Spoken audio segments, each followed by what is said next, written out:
Happy Thursday when it feels like a Friday. You know how these Thursdays rock, man. These are more like fucking Fridays, especially with the guests I got. Woo! It's going to be popping, man. I got my joints ready, got my dabs ready. First off, I want to say shout out to everyone who's here tuning in. I appreciate all the supporters in the motherfucking building. If you're first time checking this out, come from the Chambers side of the fan club. I appreciate you being here. Shout out to you guys. Please do me Please do me a favor. I'm not even drunk yet. I'm fucking slurring. Please do me a favor. Subscribe to the channel if you support this in any way. We've been bringing on a lot of cool guests lately. I mean, lately, fuck. All I do is bring on cool guests. Let's be honest. So it's been awesome to have this kind of support. Shout out to everybody in the comments, all my early birds, man. Just there's so many supporters out there, and I appreciate you guys. We're pushing through, doing things right. I love it, man. I love it. So before we get started, make sure you check out my one and only hardcore sponsor out there. That's Cold Blooded Cafe, www.coldbloodedcafe.com. Freshest and the bestest rodents delivered to your doorstep. $30 flat rate shipping. You can't fucking beat that, man. Straight up. So hope everyone's having a good week. I'm having fucking kind of a weird of a week, I'm not gonna lie, but this is the shit I live for right here. Thursdays, Fridays. It's amazing. So I'm gonna take my first sip with you guys right now. Oh man. Okay. All right. So guys, super excited about today or tonight. I recently got to meet this couple, right? And even before me meeting them, I didn't know Mary so much, right? I knew of Mary, but Eric, obviously, big face of BHB, or was, right? And this guy had some sort of charisma. His character was just, it attracted me to him immediately. So getting to meet him finally in person was fucking something else. It just elevated everything on how I felt about him. And then meeting Mary, fuck, dude. I mean, Mary's gangster shit. We're just going to talk about that right in a minute. So, yeah, guys. I mean, it is what it is. Here they are, the fucking Chambers, ladies and gentlemen. Mary and Eric, fucking dude, my favorite couple over in the Michigan area. What is going on? What's happening, brother? Thanks for having us on, man. Oh man, thank you for fitting me in your schedule. Busy schedule, man. Yeah, you're really lucky. Okay, so no, I'm just kidding. Well, I heard YouTube fucking. I heard, once you get past 10,000 subscribers, which you did on your first day, they say your schedule gets so hectic that they make sure that you pencil people in at the right time. I'm just kind of making that up. Yep. No, you're really, you just made the cut, man. You're lucky. No, I'm just playing. Really crazy though, right? Holy crap. So guys, Eric and Mary Chambers, man, fucking huge. I mean, you got to know who the fuck these people are, regardless. You know what I mean? Because, what they have as far as content, but then only that, their background and stuff, which we're going to get into and whatnot, man. But Eric, for whatever reason, for whoever the fuck has no idea who the hell you are, what you do, where you're from, just give us a little bit of 411 on your background and, the animals you keep and, Yeah, for sure. For sure. Well, my name's Eric Chambers. This is my wife, Mary. Okay, we're from Michigan. We used to work with BHB Reptile. That's where a lot of people kind of seen us on Brian Barczyk's vlog, got to know us, and built like a small fan base, I guess. We'd always run into people at the reptile shows, and they would recognize us, and which kind of surprised me, really. I was never that kind of guy. But, we just keep a bunch of different species of animals. We got ferrets, cats, dogs, fish tanks. I've got a little birds, that's what Mary's really into. Caimans and pythons, colubrids. We ended up just getting our first hot. I just got that little broadband copperhead. So just a variety of reptiles, amphibians, some frogs in there. So we just love it all, man. We love collecting and keeping reptiles and keeping up with it. It's a blast, dude. Just like everyone else. I think that's why people connected with us, because it's just the same thing they're doing, right? Just kind of trying to live their dream. Think about your guys' setup. It's super fucking dreamy. Like, it's nothing like, it's not a fucking goddamn reptizoo or anything, but like it has that vibe because how much different shit you interact with, right? Like that pond with the fucking fish with human teeth. Like that's right. It's sick. Like, dude, I was like, dude, this guy is like, he's all over the charts. Like, he has fucking rare cool shit of like almost everything, man. And like, so I thought that was one cool thing. And then not only that, man, like, if Miguel Garcia is excited to go see your stuff, like, You know, he Dude, was I like, know. dude, we got to go. Eric's going to be here, right? And I was like, fuck, bro. Like, I was like, if he's rushing for something, it's because, you know, there's something he needs to capture. So Yeah. I'm lucky enough to be right there in perfect time and check out your guys's you know, spot. And it was really, really cool, man. So that area, you guys live in Michigan, right? I mean, I'll get the background on, you know, because I know Mary's from Cali, fucking Cali girl right there. But how long have you been at the pad you're at now? Like, so the house I visit, where, you know, how long have you been in that establishment for? Would you say? You know, funny enough, about 7 years. So I was just counting. I've actually been here a while. It feels like just yesterday I moved in this place. You know, long story short, me and my brother bought it, and then now I'm kind of buying him out, and he's doing his own thing at his own house. Nice. So, you know, we got it back when the market kind of crashed, and we got really lucky to get this place and get in here. And, you know, it's nice because you're not worrying about like renting and having all these animals and the fucking pond breaks and floods the basement, does a bunch of damage. Like, at least it's my own shit that I might mess up, you know? Yeah, you don't have, you have nobody to answer to but yourself. Yeah, that's right. Yeah, that's right. But no, I really love this area of Lake Orion where we're at. You know, I grew up in Rochester, not that far away. I had family out here, so it just kind of feels like home. You know, I did live out west for a few years, but Michigan's my home, man. I love the outdoors. I love the lakes and the season change and my family, of course, you know. So that's what you know, when they say there's no place like home, no matter where you're from, that's like, fuck, that's like, you know what I mean? Like, yeah, no, for sure. What can you say?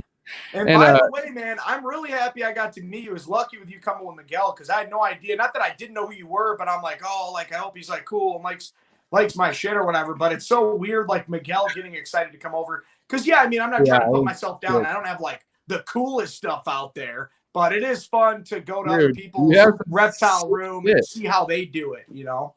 I don't know, man. You have like I said, you're pretty much all around the charts, and like, you know, you can tell that it's a lot of timing, a lot of shit was put into that. Like, even Miguel was like, "Yo, this place looked different." So obviously you're transitioning, which that's the whole point, right? We should be always evolving, right? That's why it's always evolving. Fuck, dude, I get tired of giving Miguel so many reach arounds, but that's right. Yeah. What can you do? It's always evolving. You're fucking, if you're not always evolving, what are you always reversing? What the fuck kind of life is that? Stupid. Yeah, no shit, Miguel. Yeah, what a name. No. Miguel, he came up with the name. He's not reversing. Fucking. Sometimes he reverses his reply text messages to me sometimes.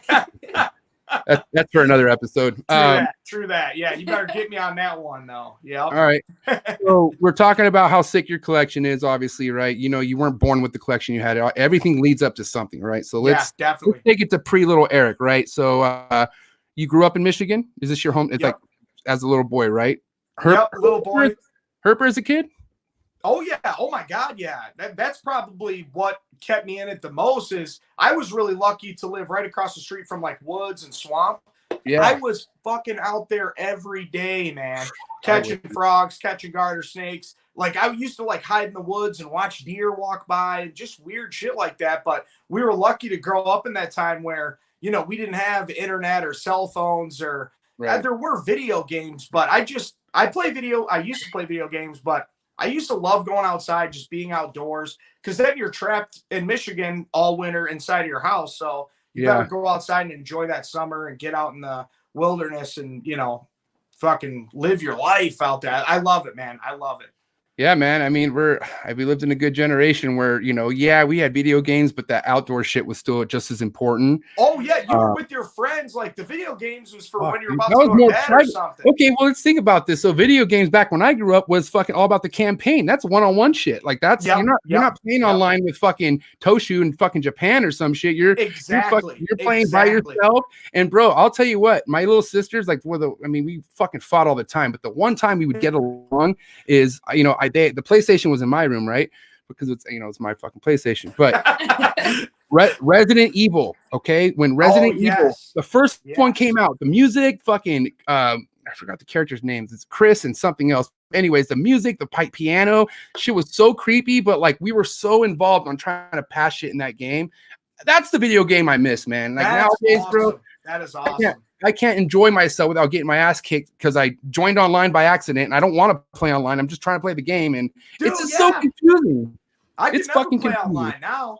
Hell. Yeah, I mean, anyways, shout out to all the gamers out there. Fucking, anyways. So, okay, so Mary, now that we know where Eric was established growing up, you were Riverside, California, is that right? That is correct. Yeah. As a child. Yep. That's where I was born. I was born in Riverside. I lived there until I was, I think, 17, and then we moved to Paris, California, which is out in the middle of nowhere. I used to ride out in Paris. There was Paris racetrack when I was a kid, and I used to race out in Paris. And that's all shit. I did. Yeah, I used to race motocross in Paris. Paris is one of the racetracks I raced at, and it's not there no more. But you know, a lot of racetracks in California are in the middle of nowhere. Like it's because everybody complains. It's California, fucking big complaints, fucking state in the goddamn country. Sorry. Anyways, so yeah, so Paris. So okay, Riverside to Paris. You're 17. Did you do any herping or? You know, when I was younger in Riverside, I did. I caught those fence lizards all the time and stuff, but I was never allowed to keep anything. But right, I mean, herping over here in California, it's like, I mean, dude, I would die to see a live snake as I was growing up, but I would just see rattlesnakes without their heads on, like just all like any snake I would ever see was killed by somebody. Yeah, it pissed me off because all I ever wanted to do was like see something living, and so I was like you. I enjoyed the wildlife. I like looking at shit just from afar and stuff. Like it really, I don't know. I always wanted to be a part of it. You know what I mean? Like involved, right, with the wildlife and shit. And that's why I love the animals I have now. I mean, most of the animals I have are animals I never thought I would keep in this fucking timeline, like at all. Like I just, Same here. Yeah. It's crazy, right? When you think back a few years, well, not even a few years, 10, 20 years ago when you were a kid catching this shit. And, dude, you know, it's tough because my dad, too, never let me keep anything. And then he finally let me keep a green iguana, and I had that thing forever. Right. And I always wanted more and more and more, and I always wanted snakes, but they weren't on the snake thing. But, you know, look at us now, man. So all you parents out there, you better take that as a note, because as soon as I got my own place, I'm like, bam, bam, bam, bam, bam. Even out in Nevada, I kept, you know, nothing too crazy, but a few reptiles out there. I just love it, man. I fucking love it. Yeah, dude. I mean, if I was a parent, I mean, my kid fucking get whatever animal he wants at this point. You know, once that happens, let's say if I was a parent and I was like, oh, okay, you want a fucking reptile, right? And like, for instance, you got it, the iguana. If I knew this kid had this iguana established and thriving, fuck, what else you want? Like, dude, you're doing a good job. Like, that's actually gonna help the kid, like, progress into like more responsibility, like animal keeping and stuff. So I mean, I think a lot of parents are different nowadays. You know what I mean? I mean, we back then we grew up with parents that fucking they turn the other way when they see a reptile or like, you know, anything that's not a pet. But nowadays, dude, fucking people label almost anything as a pet. Like 100%, 100%. Yeah, that's the cool thing about the nowadays stuff, and it's only progressing. You know.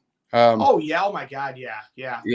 So what was the when you finally were like, okay, I could keep animals, get whatever the fuck I want? What was it like? What was the first thing you started keeping, Eric?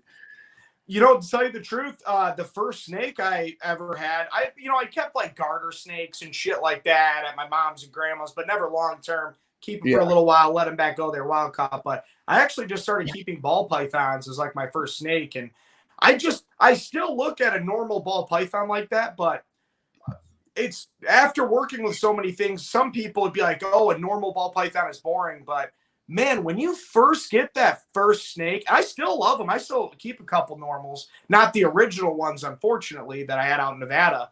But they're so fascinating, aren't they? I was so lucky to get to keep those. And I think I started out with about 4 of those. And then I got into like a little rat snake. I think it was like a Barrett's rat snake, and different turtles and stuff. But I just love the snakes. But I'm sure we'll hop into this next, but the experience I got at BHB just kind of helped me grow and help me learn more and more and more and more to be able to keep other snakes confidently. You know what I mean? Actually, I'm looking at my agenda here, and that was not up next. But thanks Eric. No, we don't. I'm just kidding. Yeah, everyone knows I have no fucking agenda whatsoever. So yeah. BHB, dude. So let's get there, man. The BHB, because who the fuck would not ever want to work at BHB? Oh, it was a dream come true, man. For so sure. How the hell did you get your foot in the door, man? Dude, you're not even crazy. Yeah, you're not probably gonna believe this. No one will, but I used to work at this tire shop, dude. And I was just, every time I'd go on lunch, I'm like, I'm going to fucking lose it. Like everyone is assholes to each other and it's hard labor and you're either sweating your ass off in the shop or snow's melting and dripping on your face. And I just hate it. I used to love going to car shows. I hate cars now. You know what I mean? Just after doing oil changes and tires and shit over and over. Yeah, you're over it. But you know what? I would always watch Brian's videos. And I actually just started watching his videos. And he said something about going to Frankenbooth, Michigan. I'm like, oh, shit, I wonder where this guy's at. So I looked it up, did a little more research. I'm like, dude, this guy's in fucking Utica, like 20 minutes away from my house. Yeah. So, you know, I talked to Mary about it, and I literally, on my lunch break at the tire shop, I called up BHB, and I said, hey, you know, I'm sure they got a million calls like this, but I'm like, you can't work there if you don't ask, okay? Yeah. I called up there, and I'm like, man, are you guys looking for anyone? Like, you know, we keep snakes and this and that. And they said, oh, how did you see the ad already? We just put the ad out. And I'm like, oh, my God. I was like, I didn't even see it. But you know what I mean? They just kind of picked us up. They called us back. And I said, oh, my wife wants a job there, too. And Lori ended up liking both of us. I ended up starting, and Mary started a week later. And it was freaking history after that. You know what I mean? And I think Lori seen – at the time, we had like carpet pythons and we had like ball pythons and retics. A whole bunch of different things. So they're like, oh, we like that you work with variety. And I thought I was just going to be mainly doing leopard geckos and stuff. But, you know, I did for the first probably year or so. And I still did help out till the end of the time working there. But, man, that was a dream come true. Like, I remember I couldn't even sleep for like a few days before I started there. Unreal. I went in the old tire shop Saturday. I brought them donuts. I'm like, sorry, guys, I'm heading out. Check you later. Opportunity. And they were still cool. I'm still friends with all those guys. But, no, man, it was crazy. It was crazy, man. It was crazy. And then what year was this when you were able to swindle this job? Oh, shit. When was that? It had to have been 2017. That's what I want to say. I want to say it was like 2017, something like that. I think we worked there for like a little over almost 3 years. Almost 3 years, a little over like 2.5 years or something. So from what I remember, as long as I've been following Brian, I've always seen you involved. And I came in 2017. So no, that's about the time we started, maybe early 2017. Yeah. And it was weird because Brian was out of town, so I didn't even see Brian for the first week. But I was so nervous, man, like for him to show up and be like, who's this idiot working here or something, you know what I mean? But he's the nicest guy. But it's weird to say this, but you watch him on the YouTube videos walking down the aisleway with all the like racks and cages. And then when I seen him in real life, I'm like, it like tripped me out a little. I'm like, it's not on YouTube, it's real, you know what I mean? But it was he's a cool guy, man. And we just kind of all hit it off really good from the start. And you know, really loved it. It's all blessings, man. I mean, everything comes together for a reason. I feel like if you really weren't where you're at with the animals, like in the heart, mentally, everything, I'm pretty sure you would never got hired at Brian's place. But Lori, look, dude, I respect the fuck out of Lori because how powerful like her senses are.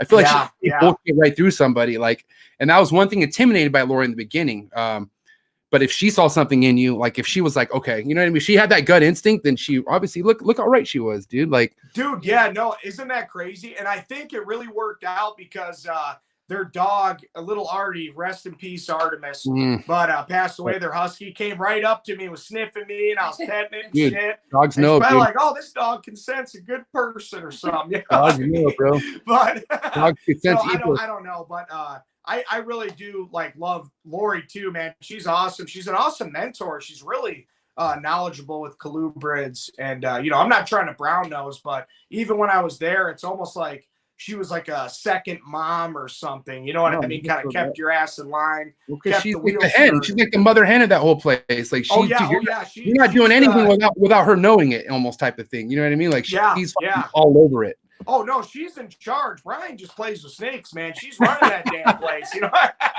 She keeps us all in line. Brian, too. Or it's like, I'm the one holding the fucking camera. You get in line. Yeah, exactly. Oh, shit.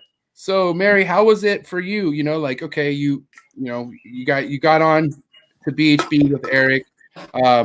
Were you just kind of like I mean, did you have any excitement for something to work for in particular, or were you just going with the flow like Eric? Like, how did you come into the game with Eric? Like, what were you doing? I totally thought that I was going to be working upstairs, and then I was kind of thrown off guard when I was working downstairs because I was kind of intimidated by all the big pythons and shit downstairs. Like, it's kind of scary when you see a full grown Karibo that's flinging around, like it was definitely stuff not out of our comfort zone, but it was big boy stuff. Yeah, that's how you earn your stripes. You have to get uncomfortable. You got to be in a position where you're like, what the fuck am I doing? And then you do it. That's how you're 100%. Seriously, because the first week I was working with mangroves, and I've never worked with anything like that before. So I was like, well, holy shit, what have I got myself into? If you ever have a fucking grown ass mangrove S up on you, I'm talking about pounce on you. It is the most intimidating fucking thing in the world, dude. Because their mouth is fully open, and you know what I mean? And you're just like, dude, and they'll go from being chill to just it's fucking on, and you're just like, oh shit, and it's flip the switch, man. Oh yeah. You keep some of that Boyga stuff, don't you? You've got one of those mangroves, don't you? I got 3.2 right now. Wow, man. Yeah. I really got to get one before I kick the bucket. I really want one. Let me make you one. Yeah, make me one, dude. I'll be on the list for sure. CBB is the way to go, bro. US CBB is the way to go. Oh no, 100%, man. Because I've heard horror stories of those people getting those wild caughts and shit. They live for 6 months and then die or something. I have 4 in the freezer. Oh shit! Yeah. I'm not even joking. No, I believe it, man. I believe it. My first four rolled on me after not even a week, and I believe it. A lot of it was they're very difficult to keep. Small steps I missed, right? So that's one of my biggest processes of receiving anything in the mail. I don't care if it's an import or a fucking a well-established ball python from fucking JKR. I don't care. I will always put it in a tub of water, about an inch, not even soaked. And every time, I'm talking about 99.9%, you'll see that snake start drinking water. Oh, yeah. Oh, they're super every time. Especially mangroves, right? So, oh, yeah. That shit's bomb. But especially mangroves. Are you guys smoking too, or what? You guys got any? Yeah, we have a cigarette here we're going to smoke. Whatever. Smoke if you got them. No. So, basically, a mangrove, especially a young one, like a juvenile and shit, if you're missing that step and putting it straight into its quarantine box and just putting water in there, hoping it's going to drink it and find it, you're already shooting yourself in the foot. And that's why you already lost. Dude, I agree with you 100%, man, 100%. So, I mean, it's go ahead. No, I'm sorry. I was going to say that's funny you say that because literally every reptile that we've gotten in either from a trade or from a private seller or whatever, put it in the water, dude, and it drinks right away. No, I totally agree with you on that. Yeah, and then also don't wait too long to feed them. People say all the time, oh, wait a week or wait this long. Oh, yeah, ball python, a fucking little girly little pussy ball python, maybe. let it get established. Yeah. 7 days. That ball python, an established ball python could go quite a while without eating, so there's no of a rush, right? A mangrove or even something like any boega or any sort of even a smaller chondro or any arboreal or something like that. Hydrating so freaking crucial. It's ridiculous. And people miss that step. And you're already putting the snake on a bad start of being in your room and stuff. So, but listen, that's how I found out by not going to say I killed 4 perfectly mangroves. Obviously they're imports. Hey, dude, it happens. It happens, man. Especially when you get a new snake like that. Someone who says that it doesn't happen, they're full of shit. Because go fucking kick rocks. That's I had 4 mangroves die on me. I was not giving up. I was like, you know what? I know there's something that I'm not doing, and I found out. And now the last 5 that I have are doing great. They're established, all full grown adults. I got them blocking now, and now we're on the road. But dude, that's so awesome. You gotta take some losses, man. You gotta take some licks. Embarrassing licks too. I'm not embarrassed to say what's in my freezer. I'll tell you fucking whatever you want to know. That's why I'm at where I'm at, is because all the losses you take. You're not anything without losses, period. You can't learn if you don't make a mistake, or you know what I'm saying. You can't. No one's perfect. Rocky did not win every fight. Understand that. That's right, brother. That's right. You know what though, and a lot of people, it was just like when I used to work construction. These like construction guys would come in with all these degrees and engineering and all this shit. They couldn't even cut a fucking straight line on a piece of wood. You know what I mean? Like, it's the reptile keepers that are going out there, keeping the shit, learning from hands-on experience, and not going off the book. I mean, a book is a good guideline, but I've got to get hands-on and read the animal and, you know.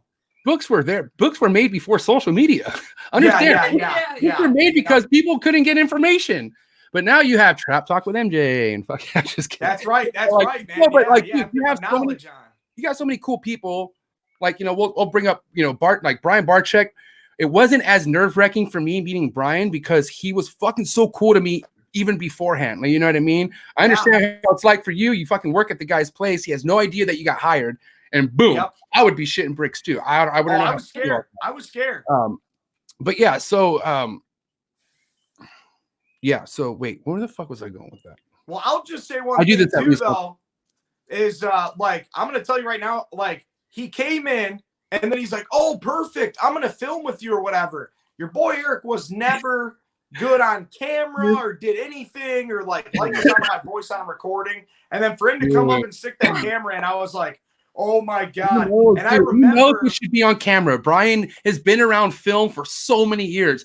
Yeah. He looked at you and said, this motherfucker's going to be on my show. He just came up to me. He's like, oh, we got a new guy. Perfect. And I was shitting bricks, dude. And all I did is like, after that video came out, I like went through all the comments and I'm like, oh my God, people are going to hate me. They're going to be like, who's this fat dumbass on here or something? You know what I mean? But everyone was like super, super nice. So I was really lucky because getting online, you can go either way. Oh, really quick in the comments, you know that. So tell me about it, man. Less is more for me, man. The less I see, the less I need to react. And you know, I still have my moments of reacting, but the only time I ever react is when I want to make a message clear to everybody else. Like that's it. And sometimes you're not addressing one person. I'm addressing it all fucking around, all Bob Smith, every fucking Bob Smith out there. Okay, hashtag fuck Bob Smith. Every Bob Smith out there is when I like to give a message out. And you know, I mean, this week, I'm just not going to talk too much about my week of this week because this is about you guys. But like this week was a good test of me getting hated on. I had people forwarding me group chat messages from Facebook, which I'm like, why are you forwarding this? But just because my name was dropped, and I was like, God damn! No way, they were talking shit. I mean, they're talking. You know, my name's being brought up to a group of people who I don't even know, and it's just like, so you know, and that I understand that comes with the territory, and that's fine. But I'm at the point where it's packed. It's starting to. It's like boom, boom, boom, boom. You know what I mean? And dude, this is what it is, bro. Fucking. Everyone has to deal with it. Look, I mean, I can't even. I have maybe a hairline fracture of the followers that fucking Brian has, and Jay Prehistoric, and even Miguel. And these motherfuckers probably get so much hate, bro. Like, I mean, we already know how much hate fucking Brian gets. We already know how much hate Jay gets. Unreal. And fucking nobody knows who hates Miguel because they all fucking suck his dick. They all fucking want to be his friend now because he's popular. And that's dude, good for him. Nobody has the balls to talk shit to Miguel's face because there's no. Yeah, right. Dude, or anyone's face. Anyone's face. Yeah, period. So, dude, but what I'm trying to say is fucking at the end of the day, you can't make everyone happy, right? Not that I want to make everyone happy, but you can't. I don't care if you're Mr. Hey, like, you know, let's give away everything. I'm going to do a giveaway every 2 weeks. Like at the end of the day, you're pissing somebody off. I don't care. Yeah. So it's giving it this much, right? Because if you give it that much, then the other people win. No, that's right, dude. And it sucks because I know that, and I still give them the fucking time of day because I want to give a message out. You know what I mean? But it's, you know, it's shit that I'm getting better at, and that was my week. And rant. Well, isn't it shitty though that, you know, you can read maybe thousands, hundreds of positive comments, and then one negative messes it all up, but you can't let them do that. You know what I mean? Like, shout out to dude. Honestly, man, I fucking love everybody in these comments, all my ride or dies who've been a part of this. I honestly feel like I could overcome any kind of hate because how much love I really got.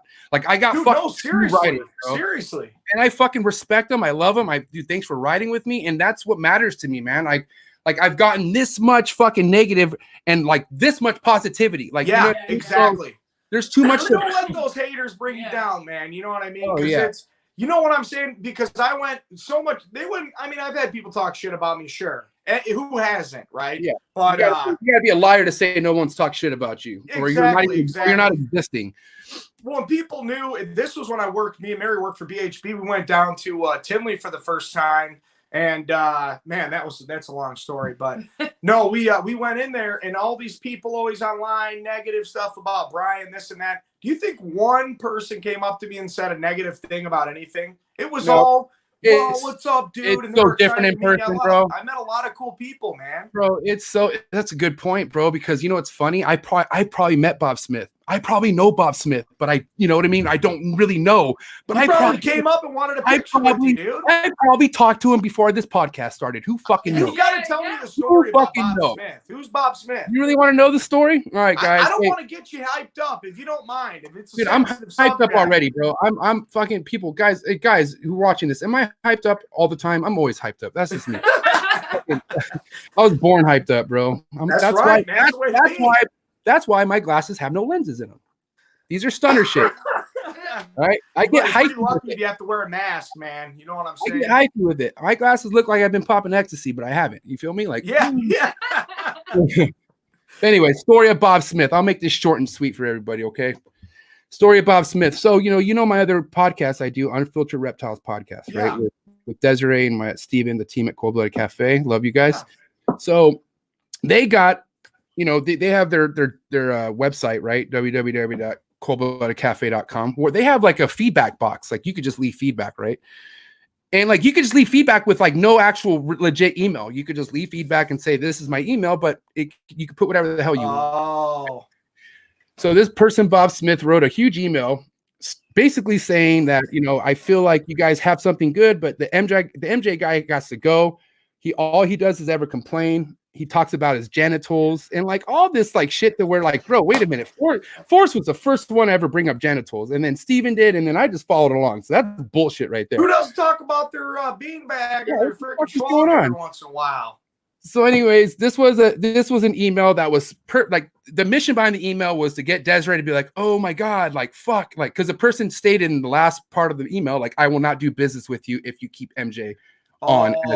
Shit, they had to drop that. And when I read that, I was like, fuck, dude. But at the end of the day, guys, even Forrest rode with me. He's like, Mike, he's like, if you want to cuss, be you. He's like, this is unfiltered. You're not, and I told him, I was like, I'm not changing shit. I will be respectful to the guests. Like if we ever have somebody that I'm maybe not eye to eye with, I'm not going to combat with them and fucking tear them down. I won't do that. But I'm going to speak how I normally speak. I'm not going to. This is the way I am. So, anyways, Desiree forwards that to me. I read it, and she doesn't really text me anything for like a good 10 minutes. So I'm just like, I'm getting ready to be like, all right, man, this is going to be fucking. This is where me and Desiree and Steven are going to hit our first wall. They're going to be like, yo, you need to do this, and that, and I'm going to be like, fuck that. Like, I'm sorry. Yeah. I understand if you don't want to be a part of it, and that's what I was getting ready for. But Desiree fucking hit me with the goddamn 180. Fuck this douche. I don't need to worry. Fuck you. Just keep being you, MJ. You're killing it. And I'm like, that is fucking awesome. Fuck yeah. I was like, dude, this is my right. Dude, Desiree's my fucking ride or die. She gets me. Even Steven was like, yo, fuck Bob Smith. So that's why we came out with the hashtag fuck Bob Smith, because there's more. They keep coming up, bro. You know what I mean? I like that. You'll see it on a shirt eventually, but yeah, that's just how it is. So that's basically where that comes from, and it is, like look, there's Bob Smiths everywhere. What are you gonna do? Everywhere, dude. Yeah, everywhere. Yeah. Oh yeah, his name was Bob Smith, by the way. That's where the email was bob.smith@gmail, not mail, gmail.com. It wasn't even Gmail. Shit. So it's like we couldn't even respond. Even if she did want to boot me off, she couldn't even respond to the guy. The guy's fucking what an idiot, stupid, what a coward. What a coward. Oh my god. So yeah, anyways, fucking, Bob Smith might even be here. If you're here, bro, go fuck yourself. That's all I gotta say to you. Go fucking. You know what? If Bob Smith is here, I feel bad for you, man. Just give me a hug or something. Bless you. God bless Bob Smith, man. That's right. That's Damn, that must suck. That must forgive him. Must suck to not have players like Mary and Eric sit down with you and fucking chop it up like you've been best friends for years. Pissed. I'll be pissed too. Oh shit, man. Well, no, I once again, thank you so much for having us on. Yeah, thank you. We love chatting. Well, you're sounding like you're coming. You're signing off. Don't. Oh, no. We're not signing off. We're not signing off. I got you now. I want fucking Eric, dude. Listen, Eric and Mary, you guys are very heavy in my heart, man. Because look, Eric, can we talk about our first time meeting? Was a stressful time. Oh, it was amazing. It was amazing. I was like, fucking Eric Chambers, man. But as soon as we get in the car, you're a little worried. And I was like, and I felt so bad because I'm like, dude, this guy Eric Chambers must have everything going for him. When in reality, it wasn't really like that for you at that time. It was it was like, what am I gonna do? And I was like, yes. What did I fucking say in the car? Dude, it's crazy, man. You told me to start a YouTube channel. Right there. No, come back, MJ, please. Woo! What the fuck? That was an earthquake. No, but seriously though, man, like I've always been thinking about it. Certain people, Miguel really pushed me a lot too. Like even before I met you, like, oh, start a channel. And I'm like, I don't even know if I'm that interesting. But then after the fact, and after like talking to you guys were like my little hype men, dude. You got me all hyped up. And I seen you guys down there, your little faces light up, looking at animals and feeding the caiman. And I was like, I need to share this with other people because it's just me and Mary. And like our friends come over and they must be bored to death us yapping their ear off. Not that they love animals, but they're not reptile people like you guys, you know? So I'm like, let's share this with the world. You know, like let's show people what we're doing. Eric, honestly, you could have just taken advice from somebody like Miguel and just fucking not done nothing. And I didn't know you. I didn't know you enough. I didn't know you enough to be that. I didn't know if you were just gonna fucking squat on yourself and just say fuck it. And I was kind of. I remember I started a group chat. I'm like, hey, let's start the promo. And then all of a sudden your channel was out, and I was like, oh shit, he did it. Yeah, like, he's fucking out. And then I give it a day. I go, what did you hit your first day, or was it? Because I went to go look and I spit out like almond milk. I can't even remember, but it was ridiculous. I made a huge mess in the kitchen. Lucky, dude. I had something in my mouth. I spit it out because I was like, what? And I hit Miguel up, and Miguel's like, dude, his first video has 30,000 views. And I'm like, dude, and it was, I'm just like, is that not crazy? Is that not crazy? It's good. I'm just saying, good for you, bro. Thank you. I knew you deserved it. I knew, but I knew, like, you know, like, look, I'm glad you and Mary are on the same page because, like, that's why it happened. You have a ride or die right there. Oh, 100%. Dude, it just wouldn't be the same without Mary. She was with me before I was famous, bro. No, I'm just kidding. I'm just playing. But no, 100%. I will tell you what, man, like, after you guys told me that too, and like after I'd left BHB, like, so many people commented and like would message me and like would comment on Noah's videos. And I didn't want everyone to feel like I was just like ditching them or ignoring them. Like, fuck you guys, I'm out. Like, I wanted to keep up with everyone and be like, hey, like, we're still here. Don't worry. You can watch Brian's channel. If you want to see what we're up to, we have a channel. You know, there's still Noah's got his stuff going. So we just didn't want to feel like we were abandoning everyone and just kind of leaving them high and dry. You know what I mean? So I'm really glad we started a channel. I love filming and editing and like coming up with ideas. But after this quarantine shit, dude, I hope we can like do some fun stuff outside of our house. Like, dude, just when you collab with people, collabing is what really just fucking expands you. And dude, like wait till that happens, bro. Like, no, for sure. Wait till Miguel comes back over your pad. But wait till he wait, actually reverse. Wait till you go to him. Fuck, dude, you're 100%. Miguel, you better get on this level. No, we're planning on it because my dad's out in Arizona. You know, Miguel's probably 5 or 6 hours away from that. So we'll probably definitely drive out there, and I'd love to see your place too, man. Pull up, player. I got VIP taco tour wristbands waiting for you. Oh shit, I'm on my way. I'm telling you, see those llamas, dude. What do you got? Some llamas and shit. Eric, you better take that back. They're not llamas. Oh my god, I'm so sorry, dude. I'm so sorry. I do. You better take that back. They're alpacas, dude. I get offended. I'm starting to get mad. Oh no! I feel red. I did it to my wife. Feed me off to them alpacas. No, dude, they're sweethearts. So T and Tamara, awesome. I named them after sister. Technically, like so to kind of give a background on the alpacas real quick, I moved into this house about 4 years ago. We have about an acre of a backyard, and the neighbors directly behind us. Oh, I mean, it was an old couple, and they had these alpacas, and the people who lived here took care of the alpacas for the old people, like as a favor. And so basically, I was like, oh my god, these like I had a gate to where I could just open them. Alpacas run in my backyard, and I was doing that almost every morning for like the first month I was living here. And then sure enough, the old lady came out, and I could just tell. I was like, dude, who does everything for you? And she was like, she wanted some help, and I fucking almost like, you know, not adopted them, but I took over for like a good almost 2 years. That's so cool. And then she had family that moved in, and then I think one of them passed away, RIP, and then I think the other one got put into an elderly home, and then she had, I think, some family members move in, and they have this daughter. Her name's Katie, but I call her Rain Man because like she does like fucking crazy alpaca calls. And Shit. And they talk back, dude. She's the type of girl you fucking drop a hay bale and she'll tell you exactly how many fucking pieces of hair in that bale. No shit. I'm gonna bring her. I'm trying to bring her on the show. But her parents want me to sign a waiver, so I don't even know how that's gonna work. I'm just kidding about the waiver, but okay. I'm like, whoa. No, I'm just saying because I don't know what route this could take. I kind of just want to do. I just want to do a clip of her doing an alpaca call. And yeah, you have to, man. It's pretty nuts. But anyways, you have to. Shout out to Tia and Tamara. The alpacas, not llamas. Yeah, llama, dude. I'm sorry, man. I'll never forgive myself for that, bro. The reason why I get kind of like hyphy on that is because llamas are known to be servants in the Middle East. They're servants. They're like camels. If you're moving to the next fucking desert hill or whatever, you fucking put everything on a llama and you start walking. Alpacas live in your house. They're like your pet.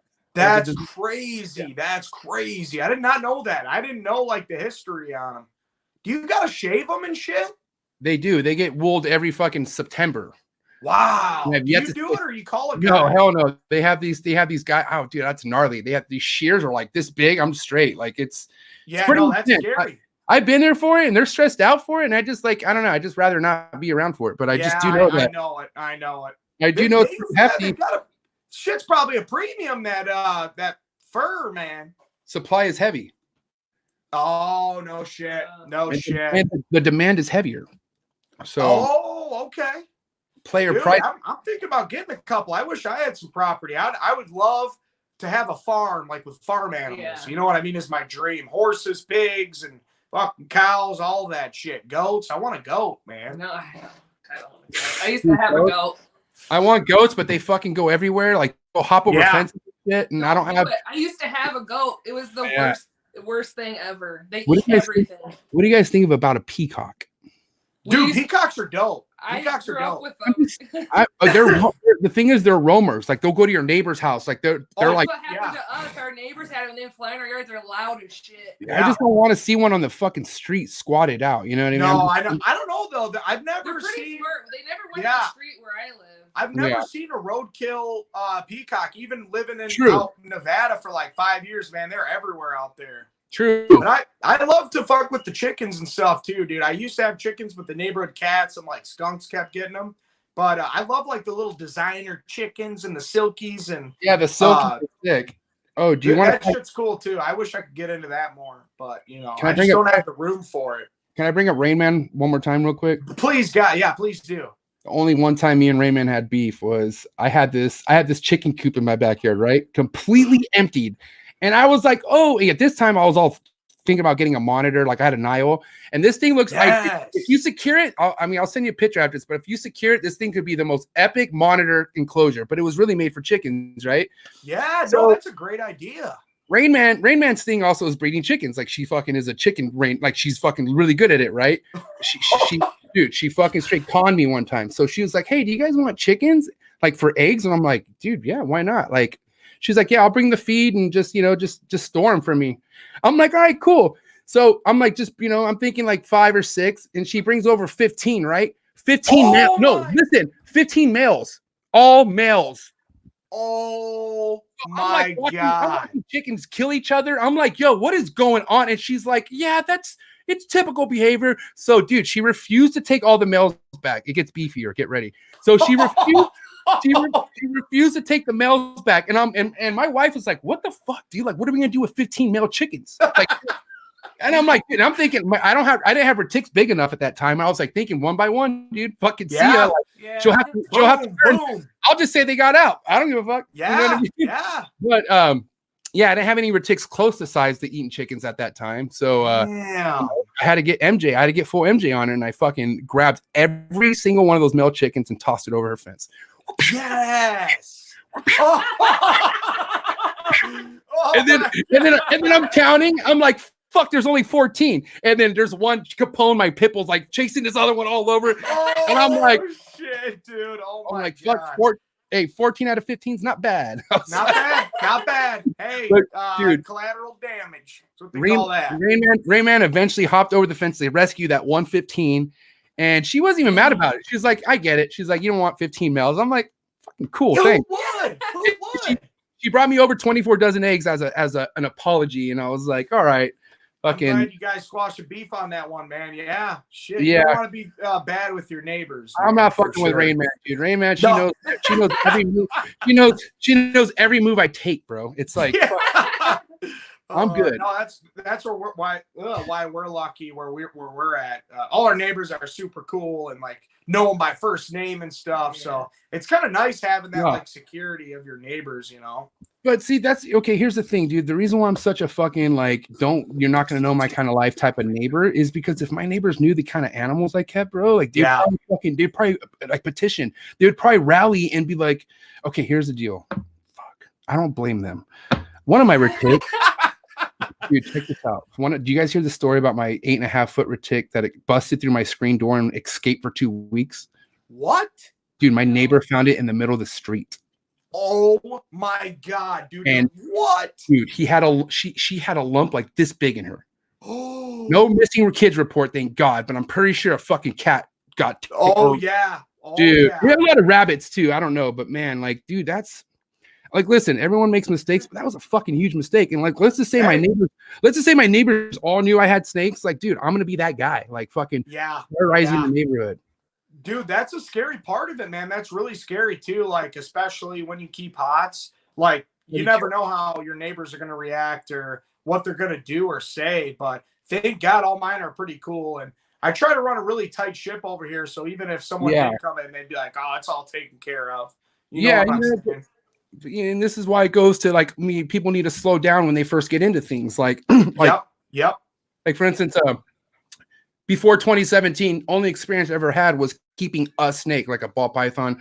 A boa constrictor is probably the most exotic thing I've ever kept other than a ball python, right? No shit. That's all I had experience-wise. Next thing you know, 2017, I get into ball pythons. What? Chondros? I get into chondros. What? Retics? Yep. I get into retics. And then these retics fucking like, dude, you need to lock everything. You need to close everything. And like everyone fucking fucks up. I don't care who you are. Everyone's forgot to close something like this once. Oh, yeah. Oh, yeah. Yep. And dude, all it takes is that one time, dude. And that's why I'm like, dude, I'm so happy I found that snake. And oh my God, dude, it was nuts. And you know what's funny is the neighbor didn't want to give it up. I fucking found out through the Petco employee, bro. No way. They were trying to hold on to it. They were trying to keep. So check this out. My boy Tony, shout out to Tony Prendimano. I told Tony, I was like, dude, my fucking retic got out, and he went ahead and put a posting on Craigslist, missing fucking retic. And he put my phone number down, and sure enough, a Petco employee calls me saying, you know, we have a customer that came in and he had this retic around his neck, and he said he found it. I was like, can you describe it? I described it. She's like, that's your snake. I was like, yeah, it's my fucking snake. What's his phone number? She didn't have his number. She had to hit somebody up. Basically, I got his contact info. I hit him up, and he was like, I don't have a snake. And I was like, I just kept digging. No way. And then he was like, where do you live? I was like, I live off San Carlos. He's like, okay, I live on San Carlos. I'm like, bro, we're fucking neighbors, bro. That's my snake. You need to give it up. Oh shit. I ended up giving him like $100 and like fucking, because I felt bad. He bought an enclosure for it. He wanted to keep it. But when I fucking went to go get her, she had 4 mice in the enclosure. And he's like, I don't know why she won't eat. I'm like, dude, get that fucking thing out, right? I was losing my mind. Oh my God, dude. He's like, they didn't have nothing big enough, so I just got 4 of the small ones. I'm like, dude. What the hell? How's he supposed to know? You know, God bless. Yeah, but still, I don't know. Fucking Google, man. Oh my God. Yeah. dude, I was like, holy shit, man. I'm so glad you found it. We just found a snake that we've had missing for a while, so that was kind of a blessing. crazy how that shit works out, man. This fucking snake, they can almost go through they could go through a lot. Yeah, especially if it's thriving and it's healthy already, then it could, oh my god, yeah. This was an Everglades rat snake. So I had a male and a female, and we separate them to which when we were breeding them, and we separate them to feed them. Well, we put them in a 10-gallon with like a normal just set on the top lid. We come back 5 minutes later, fucking gone, dude, gone. And it had gotten out the year before during the same thing. So you think I would have known. But I actually, it's looked a little bigger. I might have a mouse problem still because it was doing just fine. It was weird. It was a warm day, and I cut the grass outside, and it was down in my basement. And next thing you know, I go down after cutting the grass, getting the lawnmower up next to the side of the house all loud. There comes that snake down from the ceiling. So it just brood made it all winter, man, for free. For free. Man, got it back. Damn, living the fucking life on the road. We're on the walls. Who knows where it was at? Yeah, man. Yeah. So we talk about, your amazing collection that you have. Let's see. Well, you've just let's talk about the Venomous. You just added a fucking legit ass copperhead, bro. Yeah. Thank you so much. This shit looks like a fucking morph copperhead. This shit looks so sick, bro. Like it looks designer. Thank you so much, man. It's actually, you guys know Bruce from BHB. He actually hooked me up with it. And I guess you could almost call him and Brian like my mentors and shit, because I've definitely learned everything about venomous snakes working with them. And, I'm no expert. Like, as you can tell, I'm very confident and I know what I'm doing. But I see a lot of these guys, nothing against them, nothing against anyone that free handles. It's a free country. It's your own life. Do what you want. If you don't want to wear a seatbelt, that's your thing, whatever. Yeah, just because you smoke meth, should you promote it? I mean, exactly. That's your prerogative, but don't fucking make it seem like it's cool. Like, no, you know what? I agree with you on that. I totally agree with you on that. Maybe just do it on your own time. Listen, I have a fucking Venomous that my wife cannot wait for me to get rid of. Supposedly she's going to Miguel's. I can't wait, hopefully. Because if she doesn't go to Miguel's or she doesn't go to the Chambers, I'm not getting rid of her. Like, I fucking love her to death. Like, dude, I free handle her, which is probably why my wife hates her. But, dude, I trust this fucking snake so much, bro, to my fucking life, dude. But I never fucking, have you seen me put a post of me handling it? Nope, not once. It's personal. It's like, dude, don't get me wrong. I send it to Miguel. I'll send it to a couple like homies because I'm like close friends. This is how I work with it. Yeah. Like I'm trying to show them how docile fucking rattlesnake is, but I'm showing it to my boys who aren't looking at me like, oh, I should try that too. Like, dude, no, this is like, you know what I mean? This is, and listen, this is why I'm open to get rid of it, because maybe I'm not somebody who shouldn't keep a venomous snake because I just can't help myself. Like I love it. I fucking love them, dude. They're so next level. They are next level, dude. There's something about them. Yeah. They're like fucking, it's like warning. Like it's almost a sacred animal. It's like, yes.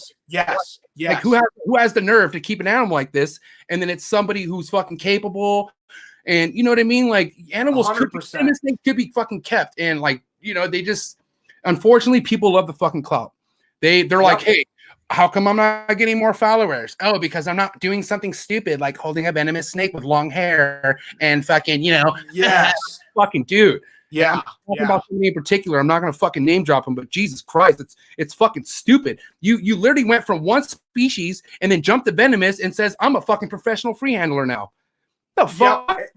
Yeah, and that's why I say I'm not a professional. I maybe you could say 3 years maximum soaking wet experience. Oh, celebrity appearance. We got a celebrity. Turtle AP. Yes, yo, Mary. What's happening? Turtle, like you and Turtle are like, you get my wife and you two together and almost fucking like the what's the Angels? What's it, Beyonce? Oh my God, the Charlie's Angels. Charlie's Angels, man. That's right. That's right. I'm high as shit. But yeah, like fucking dude, women power, bro. I'm telling you right now. Yeah, that's right.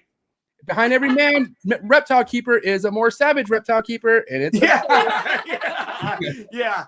And that's, dude, and I just want to thank Mary live in front of everyone for letting me get that venomous snake, dude, because poor Mary, I wasn't going to get a caiman. I wasn't going to get a venomous snake, but here she is. God bless her for putting up with me, man. Listen, I don't know who else would, but it actually, you know why she's probably doing it is because she sees that it's progressing for you. It's actually, it's bringing fucking a smile to your face. That you have a real girl when she wants you to smile. Yeah, right? yeah. But hey, listen, you make her smile too. You feel me? It goes both ways. Yeah. This bitch smiling, man. Look at her. She's happy as hell. All right, let's okay. Obviously, the Copperhead was a huge fucking like child first toy at Toys R Us. Like he loves it, right? But what's something for you, Mary? I want to know what fucking brightens your goddamn face with animal wise, or what's something you don't have, or what's something you do have that is just fucking over the top for you. Oh, that's really hard because I like to do things. I don't know, see it in a different perspective. So like, I love the ball pythons only because it's like an ongoing puzzle with the genetics. You know what I mean? So I like how it's very interactive, but I also love all the tree boas and pythons are very appealing to me. You know what I mean? Yeah. Like our emerald and our green tree python. So, I mean, those are the designers. You like the fucking stuff on the wall. Like you just look at it. If I could have all the expensive stuff, that'd be great. Like my favorite lizard would be a Cayman lizard, but I don't know if I'd ever get one. She does like the Cayman lizards, and I don't want to put words in her mouth, but I think one venomous animal she would want. Mexican beaded lizard. Oh, dude, you got homie plugs for that. People got them. Oh no, I know. Oh yeah. If someone would get a hold of us, Miguel. No, I'm just kidding. I'm not gonna say any names, but the first initial is Miguel. He's busy, dude. He's a busy man, dude. Listen, the thing about Miguel, if he doesn't get to you when you want him to get to you, he gets to you tenfold when he gets to you. And then it's 100%. I ain't shitting on him. Fuck, dude, that guy's he's pissed me off so much by not responding to me. It's nuts. Yeah. I see him with all these big celebrities, and we're just can't get mad people now, man. You can't get mad at the guy. The guy's fucking with Ozzy Osbourne and his fucking gas. What are you gonna do? You just hate. Like all my friends, I'm like, I know you don't know who this is, but this is my friend Miguel. He's with Ozzy Osbourne. You know what I mean? Like that guy came over to my house. You know what I mean? It's so funny. But no, I'm so happy for him. He is killing it out there, dude. He's like really all of his connections, he's killing it, dude. But he's been killing it. Like he's I know for years. He's on a fucking roll, bro. Like he just does it. That's all he knows is just to kill it. But and I'm not trying to be a kiss ass. I'm not either. How could you not love Miguel? Like I just get all giggly. It's like when I first met you. Like you get all like giggly around. You know what I'm saying? Dude. Like when you're hanging out, it's so much fun, dude. It's so much fun. If you're not thriving off shit that Miguel's doing, then you're not in the right hobby. You should probably fucking escort out and maybe fucking join a book club or something. Dude, true that, man. Mineral rock collecting is supposed to be big this year, supposedly. Yeah, that's right. That's right. It's an easy hobby because you don't have to take care of nothing. Just sit them on a shelf, man. And dude, honestly, I'm not gonna lie. Jealousy lived pretty heavily in my heart at one point. It really did, and it was because there was other things I saw people accomplishing, and I just didn't know how to attain it. You know what I mean? Because I had setbacks, I had my own demons, and then I got into this hobby, and everything I envisioned, everything that I wanted, it just all started happening for whatever reason. But it all fucking, it's like you walking in and getting the job at BHB. It's same thing happened by me becoming friends with Miguel before he fucking blew up. Like I believed in this guy while he was getting hate, and people were like saying he's a one-hit wonder and shit. Because of that friendship with Miguel, it led me to Brian Barczyk. You know what I mean? And it led me to Brian Kutzko and all these other fucking legit people that I never thought I'd be friends with. Like I remember looking at these people.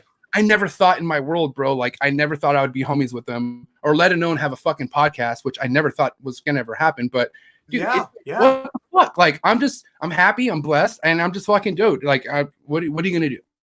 You're gonna get high as shit. That's right, man. Freaking legalize it. No, it's legal here in Michigan, so. Yeah, man. Fuck yeah, dude. So I'm not a big drinker. This is just I like to unwind. You know what I mean? Smoke a little, relax, watch some TV, watch some 90 Day Fiance, stoned.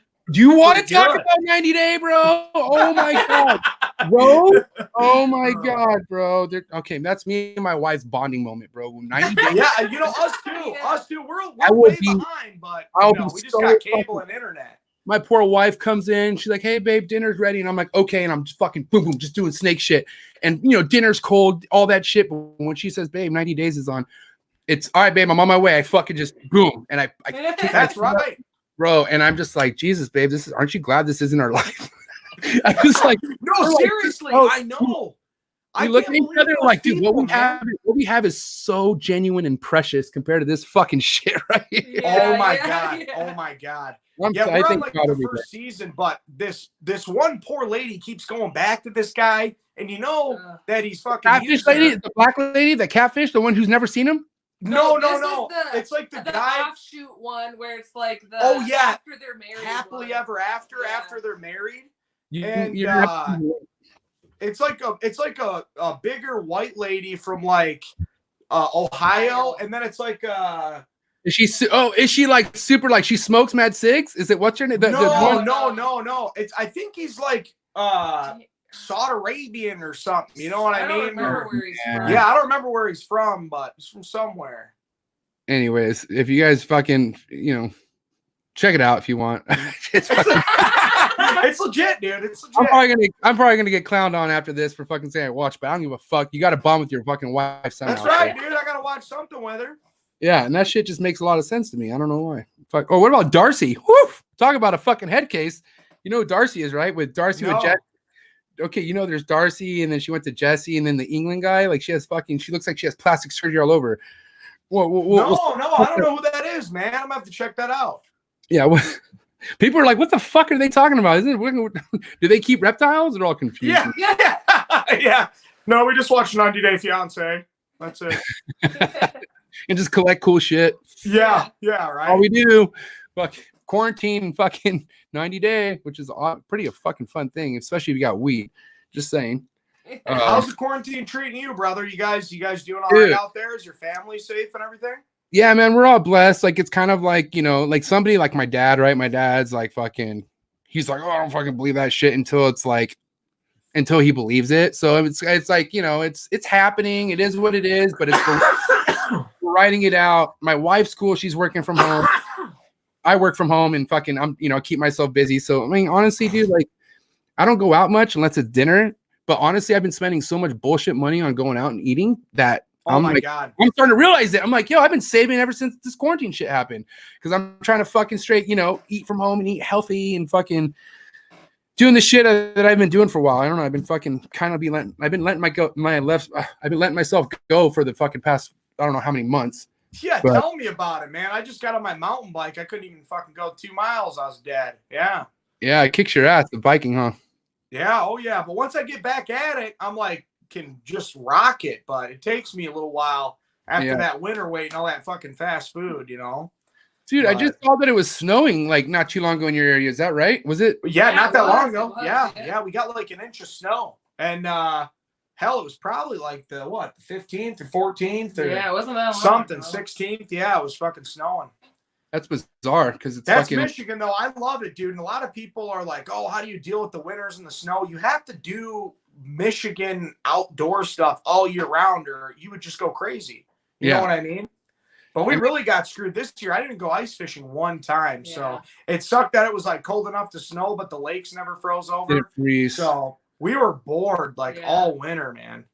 Damn. So is it not worth fishing if the ice isn't frozen then, or is it just special? No, because if it's too cold, or not cold enough, you know what I mean? You'd just be sitting out there on a boat freezing your ass off, but you let that ice thaw over, and my cousin Brad's got a huge pop-up shanty, dude, and it's insulated, so you put a heater on in there, a little Mr. Buddy, you're literally in a t-shirt fishing, but it's cool because you bore that hole in the ice, and you look down, and it's like watching HD TV when the water's clear, and those little fish just come up and barely bite it, and whoa.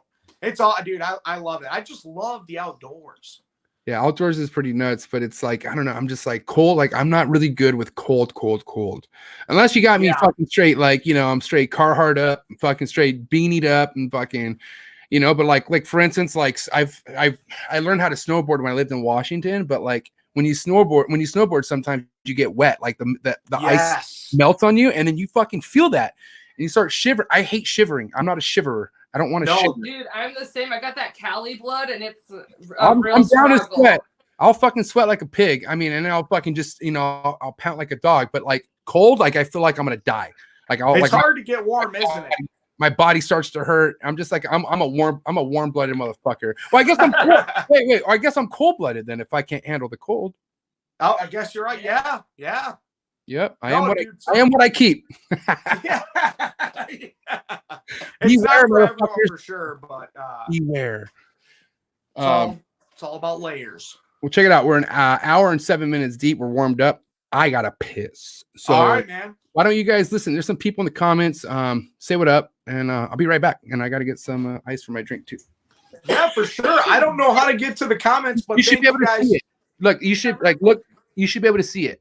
Let me see. Yeah, maybe I'll just go on Mary's phone. I can see him pop up every now and then, but all right, I'll be right back. I'm gonna go take a leak. Awesome. Thank you guys so much for tuning in and watching this. We're glad to get on with MJ. So it was really cool meeting him. Actually, I really just one of those people you hit it off with right away, and it's like really cool. So Mary's got the comments pulled up here.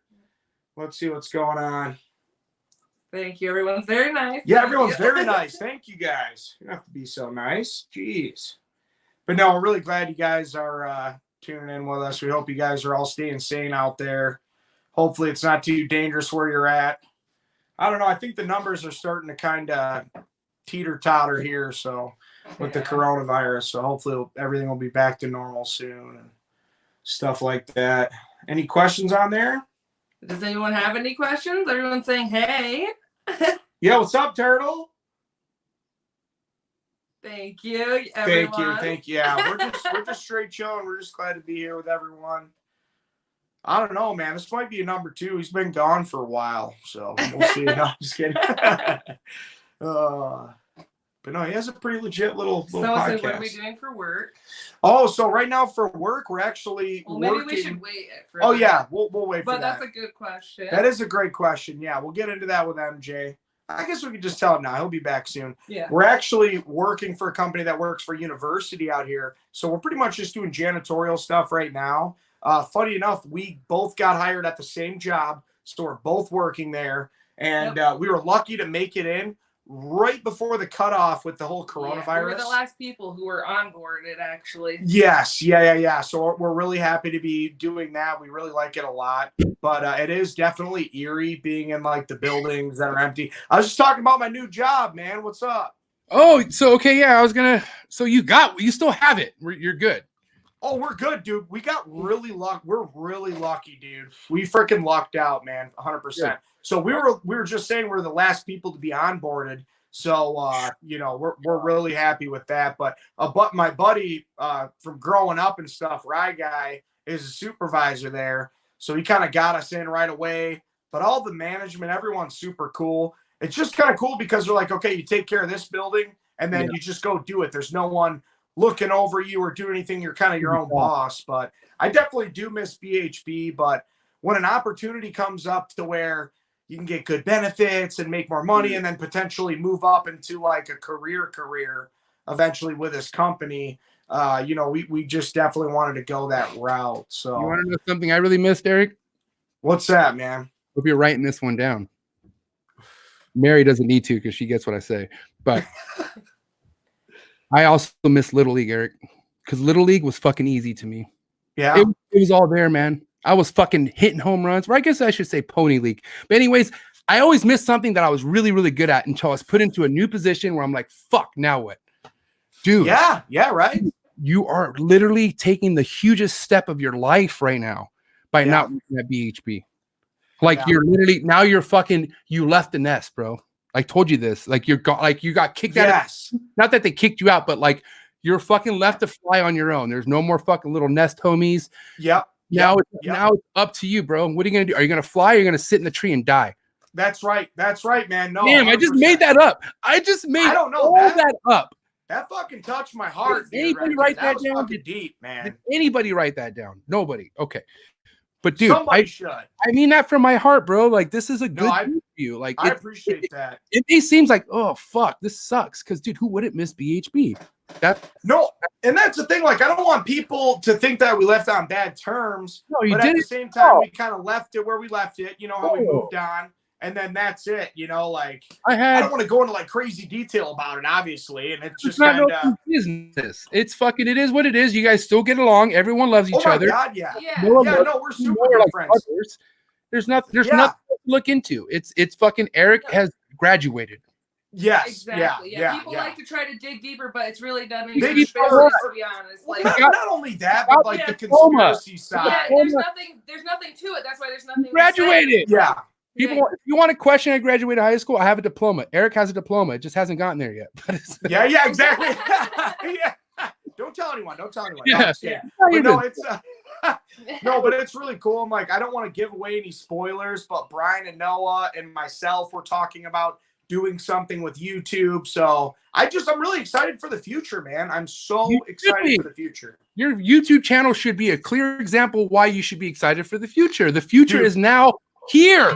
I just want to say though, like, I feel so lucky, and like Mary and I both are so grateful to everyone that like follows us and stuff. Like, genuinely, like, it is, dude. It's overwhelming. It's the amount of support you get. Like, you feel it in your chest when they tell you nice things. It's weird. It's really weird. You know what, dude? You got to be a real piece of shit to be mean to people like you, bro. Like, listen. No, I'm gonna tell you something right now. There's people like I'll tell you what. People question me. Like, there's people who are like either fuck with me or they're like anti me, right? Yeah. I give that vibe out. That's just how I am. Listen, I don't make it easy for people to like me. I don't give a fuck if you don't like me. I make that very clear as well. But you bring something to where almost like you're like almost Miguel. Like, everyone loves Miguel. Miguel can almost bring anybody in.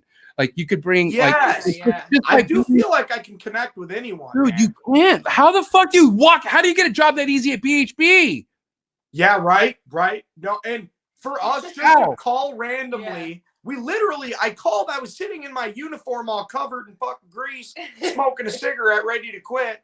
And I'm like, you know what? Do you guys need some help up there? And bam. I mean, and then they're like, yeah, actually, we have like 2 positions open. They said we have 2 positions. I'm like, oh, perfect. Yeah, my wife will take a job too. Not really, but me and old Bong Chain couple thing. And with Bruce and Jessica there, you know, they're a couple. It's like all couples there, damn near. All made sense.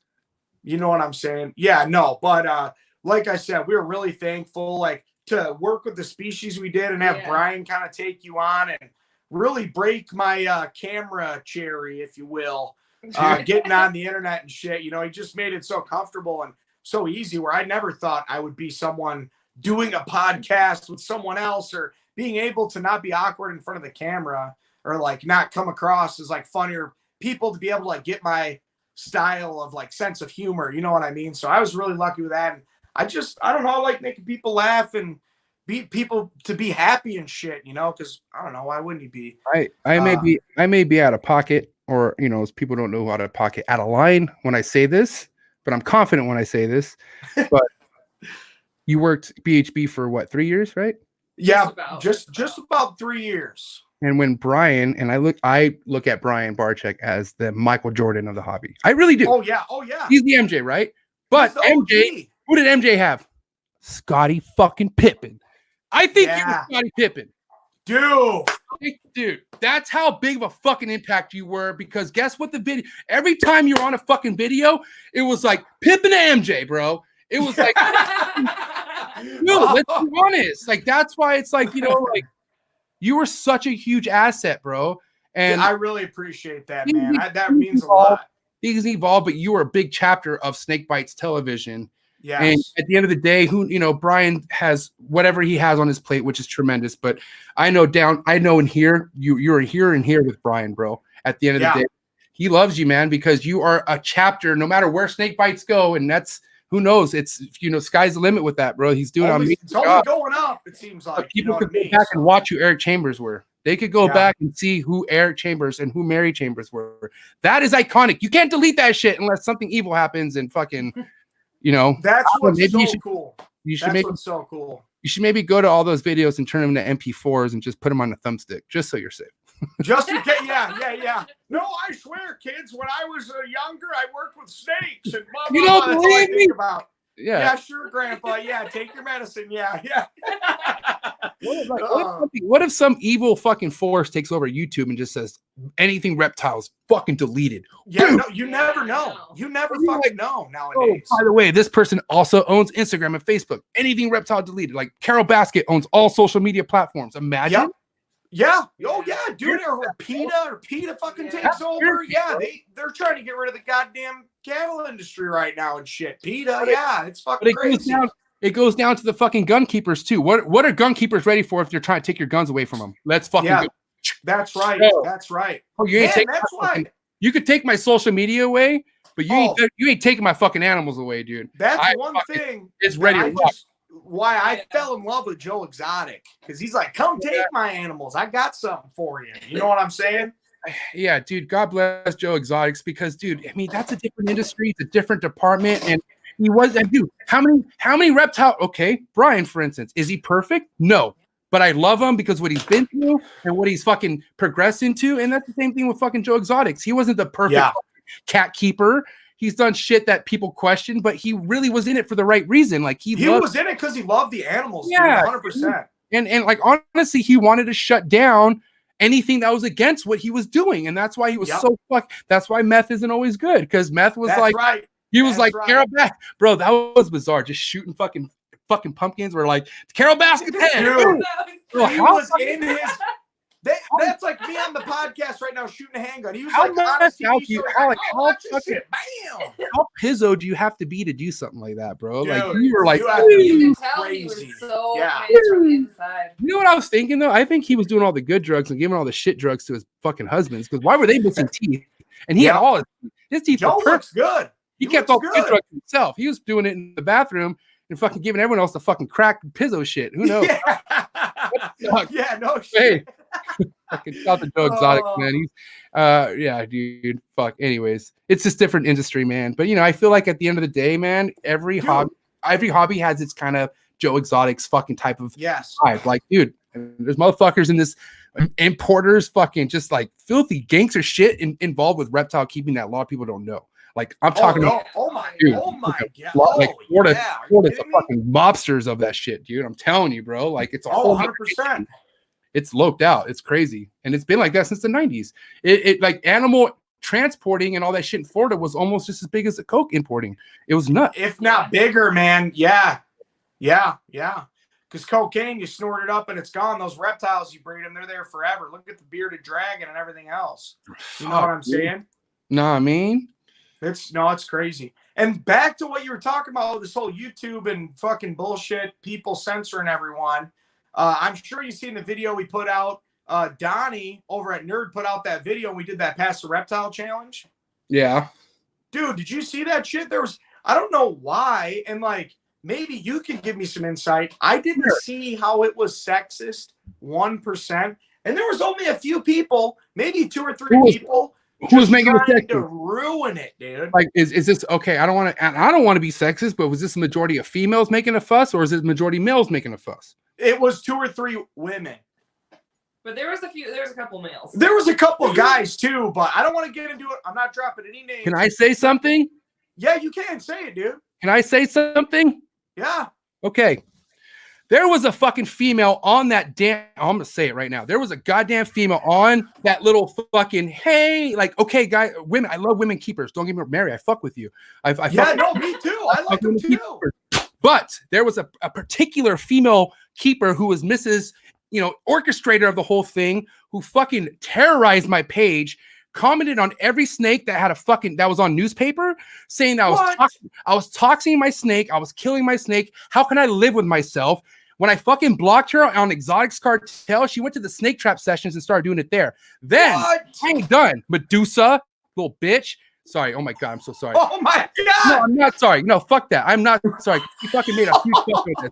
This Medusa girl then fucking commented on one of Nerd's pages about him keeping fucking basins on newspaper, then talking shit on his page. Now all of a sudden we're fucking Mrs. Hoorah. Let's all share. That's that honestly, that right there was kind of personal to me, bro, because I have not had any females really come fucking attack me the way that in particular did. Man. And she got, dude. The reason why I called her, you know what, is because she fucking got personal with me and she said some shit that I did not take well. And you know what? You're lucky you're not around my little sisters, man. You are lucky. You're lucky you're from some fucking European country And that's why I stopped to it, yo. Because I'm dead ass serious, man. It's fucking people who have words like this girl, man. I'm telling you right now. I get why some people go overboard because people say some fucked up things out there. And I won't forget. I won't forget this fucking. You know what, dude? I'm not. I apologize for calling her. You know, a B word. I love women.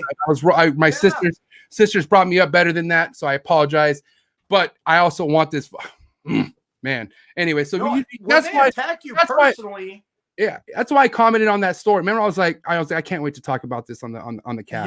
Yeah. You know, because listen, that's why I didn't understand. It's like I'm not excluding anyone, and everyone was super nice, and all the moderators of that like took it well. But when you have someone talking shit to Kevin McCurley, like you obviously don't know what you're talking about. Yeah, you know what I mean? Not even that. Guy's a reptile god, dude, with breeding species and. It's talking shit, and then all of a sudden collabing on a story with them and being all fucking like, oh, you know what I mean? Like it's bullshit, bro. Like that's, I mean, unless you know what, man, I don't know, unless she's fucking openly been like, yo, I'm sorry, Kevin, that I fucking talked shit and we're cool now, which I highly doubt because Kevin doesn't talk to anybody, but he has somebody to respond for him, which is smart. I wish I had somebody to fucking do that for me. I'd probably be more of a likable person. Right. I think people like you because you keep it real, man. You know what I'm saying? Yeah, but a lot of people don't like real, bro. A lot of people do not like real. As real as I could be, I'm telling you, it's hard to accept it. And I've had to accept so many things like mangroves dying and other shit dying on me to where it's reality, man. It's fucking real. It's keeping snakes. You know, it's keeping information, real information, not fucking textbook, not fucking corny as shit. Yo, you know what's funny? I thought of something the other day. You know, the teachers that inspired me the most growing up were teachers that cussed in front of me. Like once I got frustrated, said shit. And they're like, okay, don't say that, but come on, man. Like, and I was like, dude, all right, this guy obviously has passion. He's like speaking fucking real with me right now, especially coaches and shit. That's why my God. I thrive more in football. I thrive more in football and baseball and fucking motocross because cussing and shit, like it fucking did something to me. Like it fired me up, dude. And that's why I'm raised the way I am. So, you know, I talked to somebody not too long ago and they said, you know, no matter what it is that you do, make sure you do it from the heart. Make sure it's from a good place, you know? And all I have to say, Eric, before we get back to you and Mary, is whoever gets offended out of the things that I say or the movements that I do, okay, I have one thing and one genuine thing to say to you, okay? Fuck you. Fuck you. Fuck you. And that's the thing, man. Fuck you. I don't know why people think like we're gonna come out here and try and attack people or try to like purposely piss you off. I don't want to piss off anyone.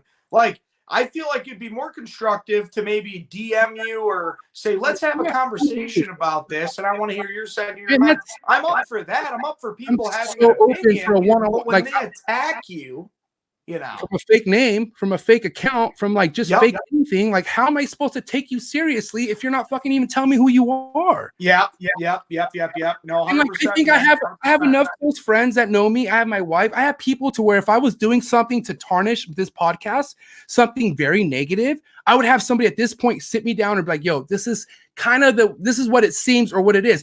But I'm not getting that feedback from anyone I actually know. Yeah. The feedback is nothing but fucking positive. It's saying be who you are, be you. I mean, at the end of the day, this podcast was created for me.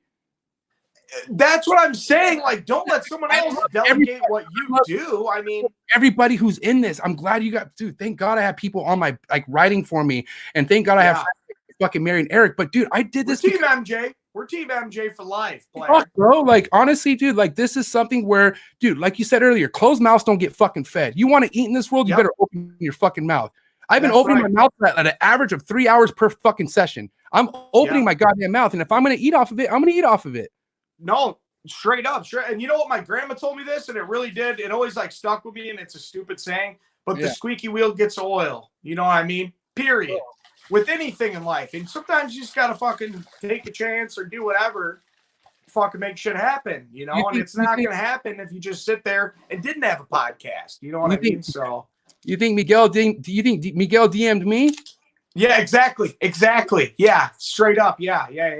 And that even goes to other breeders and fucking people I'm cool with, like Aussie Boys and fucking Chris Sursery. Like, there's people, Brian Barczyk, like, Brian, thankfully Miguel fucking wrote on my name, and but Brian fucking, you know, took that in consideration. But I always reached out to Brian. I didn't give a fuck how big he was. I always shooters take their shots, bro. I just kept shooting. And you know, it just led me to so many good things, dude. And this is why, like, Eric, I didn't think I would be this cool with you. I'm not gonna, and you, Mary, I didn't. No, dude. And I'm not trying to sound weird, but as soon as I met you, I don't know. I liked you. I like you, man. You know what I mean? I'm not trying to be weird, but you want to know? Seriously though, like you're good people, dude. You can usually tell hanging out with someone once. You know what I mean? Yeah. Especially when you let them into your house and you see how respectful they are, whatever.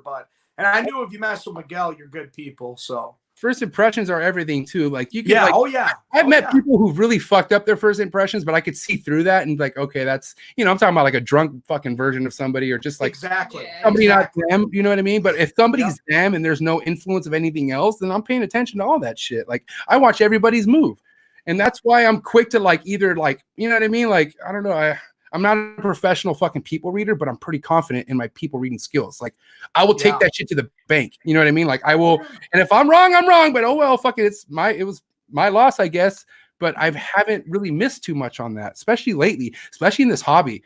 I'm really good at finding people who reach out to you for something back. You know what I mean? Like something who people who only want something, so they get in return. And that's why I don't do fucking sticker swaps. No offense to the sticker shit. Like, I'm glad you guys are doing that. You're gaining following. But if you get one of my stickers, it's because I fuck with you.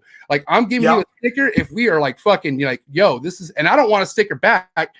But, you know, if, you know, maybe once I give you one, then we can fuck around. But that's just me. I feel. What is that? I don't even know what that, do you know what that is? Well, it's for people like, okay, it's for people who obviously want to start getting a wave going on their following, which is hard to do, man. Dude, you can even have sick ass animals post good pictures, and it's hard for people to bite the bullet on that, dude. And, dude, I've seen accounts like even Ed Marino's. There's accounts that don't even have a fraction of like a following that I have, and I don't think I have a big following, but they should have more. But they don't fucking, all they do is post nice ass animals. They're not giving something away. They're not trading something.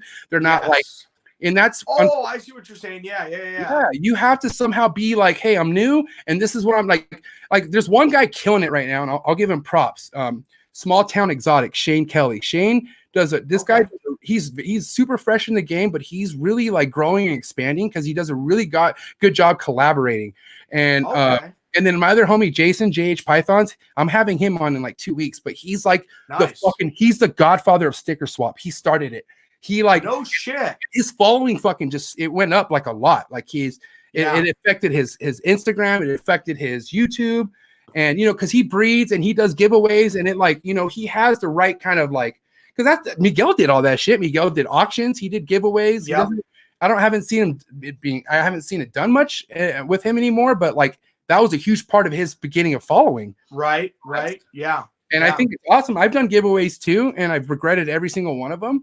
But it also, I've never not really. No, not really. I take that back. I love but it's like like why am I throwing you away? Like, but it's not. Like, I honestly like I love my like I've been lucky enough to anything I've given away went to somebody who's been following me, and I'm like, oh, thanks, you know. But like, what if it goes to Joe Schmo and he's like, oh, can you give me 6 weeks so I could buy an aquarium?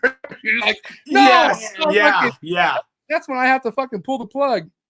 But no, dude. But honestly, dude, it's a hustle, bro. I don't knock any hustle at all. If you're fucking flipping stickers, fucking good for you, dude. You're flipping fucking, you know, collabs and shirts. I'm flipping shirts, you know, but I'm repping my boy who's no longer with us.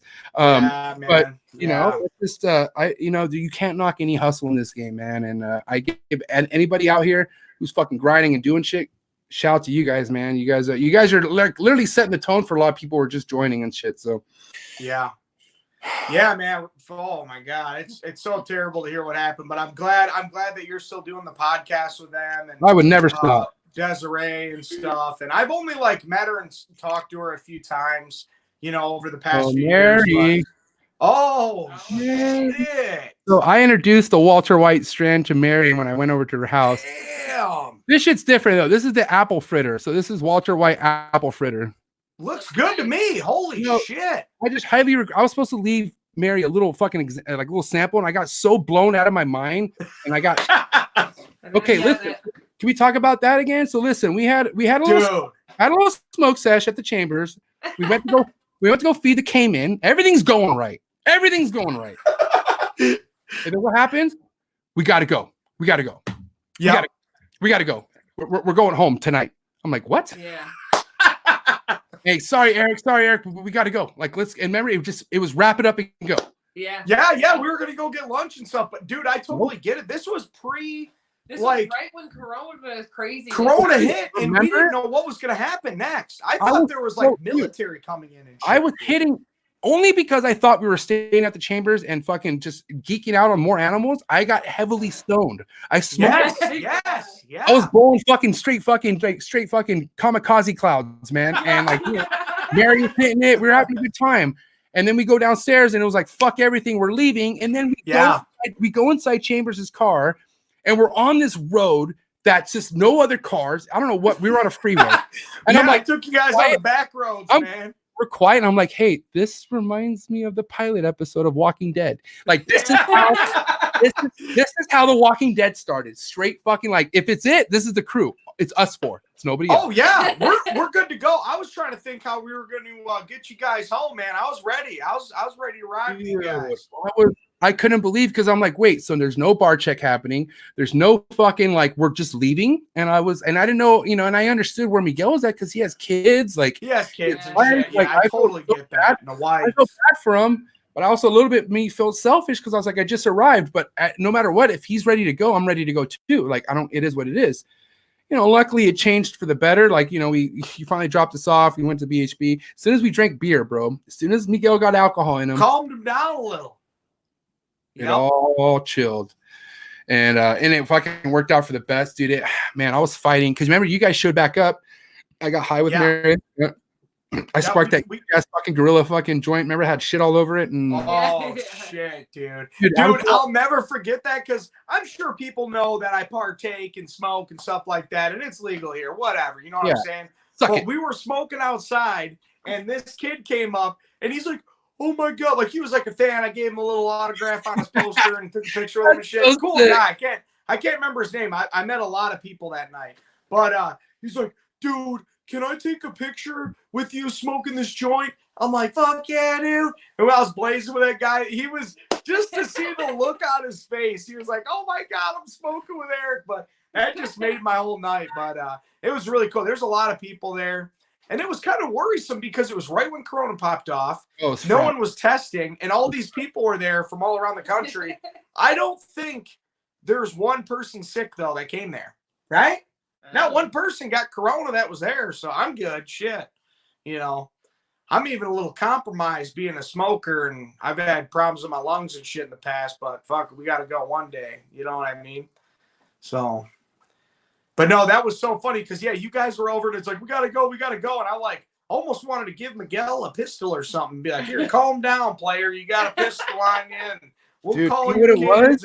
But I understand the kids and stuff, man. They were probably scared and wanted their dad home in case shit popped off, This apple fritter is so ridiculous. Oh, I was actually on the Walter White Northern Lights, but this dude, he probably secondhand this shit, bro. Damn. He secondhanded and he fucking he went cuckoo, bro. 100% he did, dude. Because he was with us when we were blazing up, and I should have put a fan on or something. Because, he freaked out a little, but I wanted to hold him and tell him it was going to be all right. But I didn't know, man, because it was right when everything was popping off. Trump was supposed to, shut down domestic travel and, just crazy shit, dude. So I understand why he was so scared. You know what's funny, dude? You shut down airports, everything's fucked in the United States. Did airports ever get shut down? No. Yep. Nope. Man, this was just a big ass scare. I'm not going to say this was like a waste. No, but listen, you know how many people die of diabetes every year? You know how many people die of fucking sugar every year? Do the goddamn math, man. It's crazy. It's nothing compared to what's going on right now. You guys are getting straight fucking swindle trolled by Bob Smith in the fucking political field. That's what's happening. Right. No, that's right. Smith is in the politics. No, I agree, dude. And now that we know where the numbers are, I don't want to dive too deep into it, but now that we know the infection rate and the death rate and that it's, pretty much compromised people and elderly, we need to kind of set them aside, take care of them, make sure they're healthy and safe, and everyone else needs to go back to work. because we're going to be done for. We're all going to die of poverty. This is going to affect more people financially than the virus will. Yeah. I'm not saying the virus isn't serious and you don't want to get it, but you know, the flu, you could die in a car wreck. You could slip and fall and break your neck. A fucking meteor could hit you. Anything. Like, dude, if you don't get coronavirus, you're still going to die. Okay, I'm sorry. You're still going to die. Go to work. Keep the economy going. I just see people affected firsthand that are losing money and have families with kids and have to rely on unemployment that doesn't come for 2 months or, I know these bill companies are pushing shit back, but it's scary shit, man. This isn't a jab at you guys in any way, but if it was so fucking about the health, why they still fucking sell cigarettes? That's right. No, 100%. 100%. Why? There's more people dying of that shit than fucking whatchamacallit. Yes. Oh, yes, 100%. No, like you said, 100%. Diabetes. Like more people die of that. Yes. Suicide, depression, the opioid epidemic, anything. Dude, there's so much. How many people die of malpractice at a hospital? Some doctor accidentally fucking does something. I'm sure the number's up there. You know what I mean?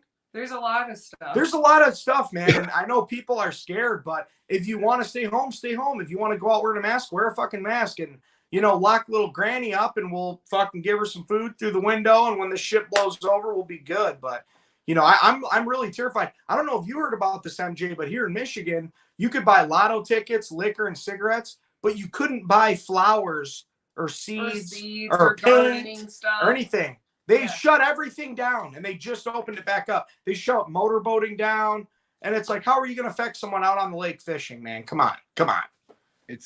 But yet they want to make shit like accessible, like alcohol and shit that you could just fucking kill yourself. Yes. People are still playing the lotto every day. Bro, what do you think people? Okay, there's people who watch the news and go crazy. What do you think people who watch the news and get drunk do? They go even crazier. Yeah. Or even if they're depressed, staying home, they're not having any money. You want them to booze it up. I mean, come the fuck on.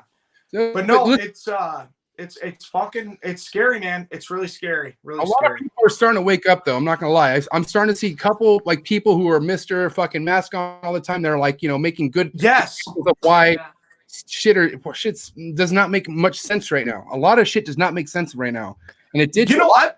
But a lot of people and a lot of my friends that would always see me as like this crazy conspiracy guy are posting shit on Facebook that I thought they would never post. I'm like, who are you people? You know what I mean? Like, who's crazy now? You know what I mean? But it's definitely we need to do something, man, because it's an exciting time to be alive.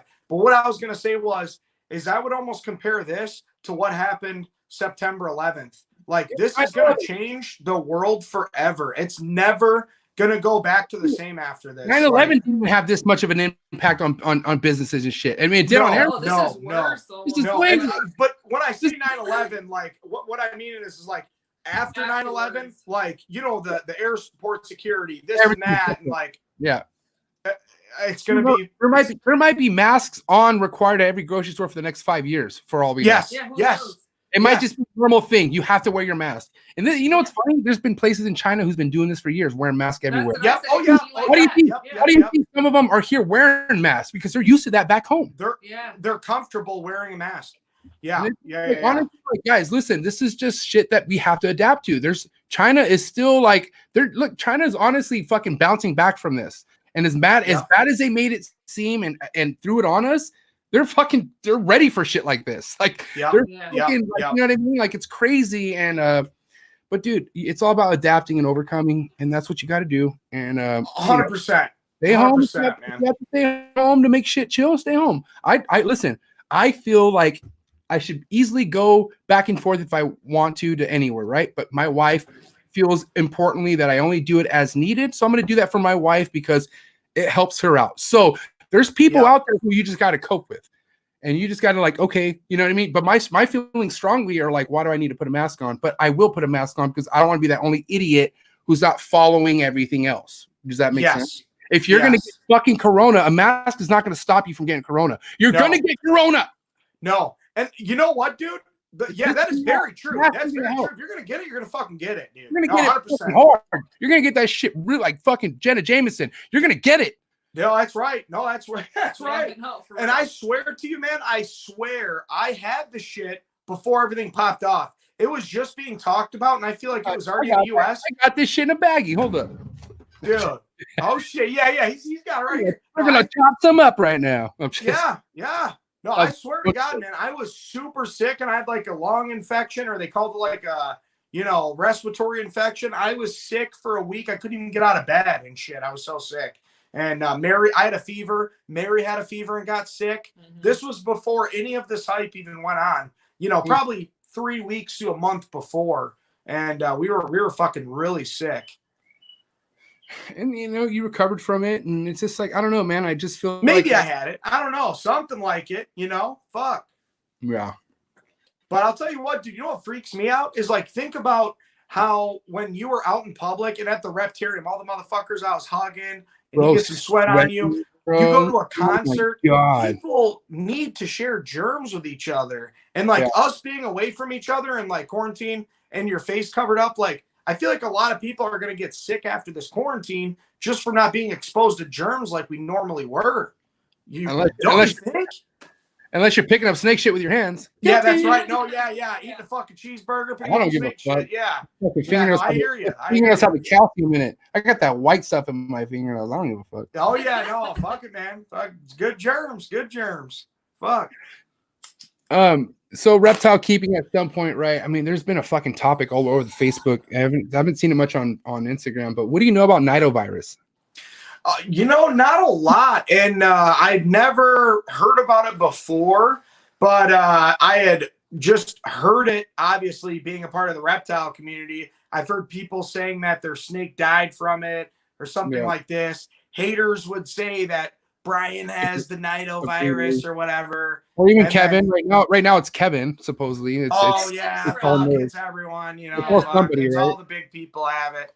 But no, I don't really know a lot about it. I know that there's some weird disease that like boas can get. What is that one where they can spread it to every other boa? It's body something. I forget the fucking word, but it's like almost AIDS for boas, and they just basically shrivel from the inside out. It's pretty bad.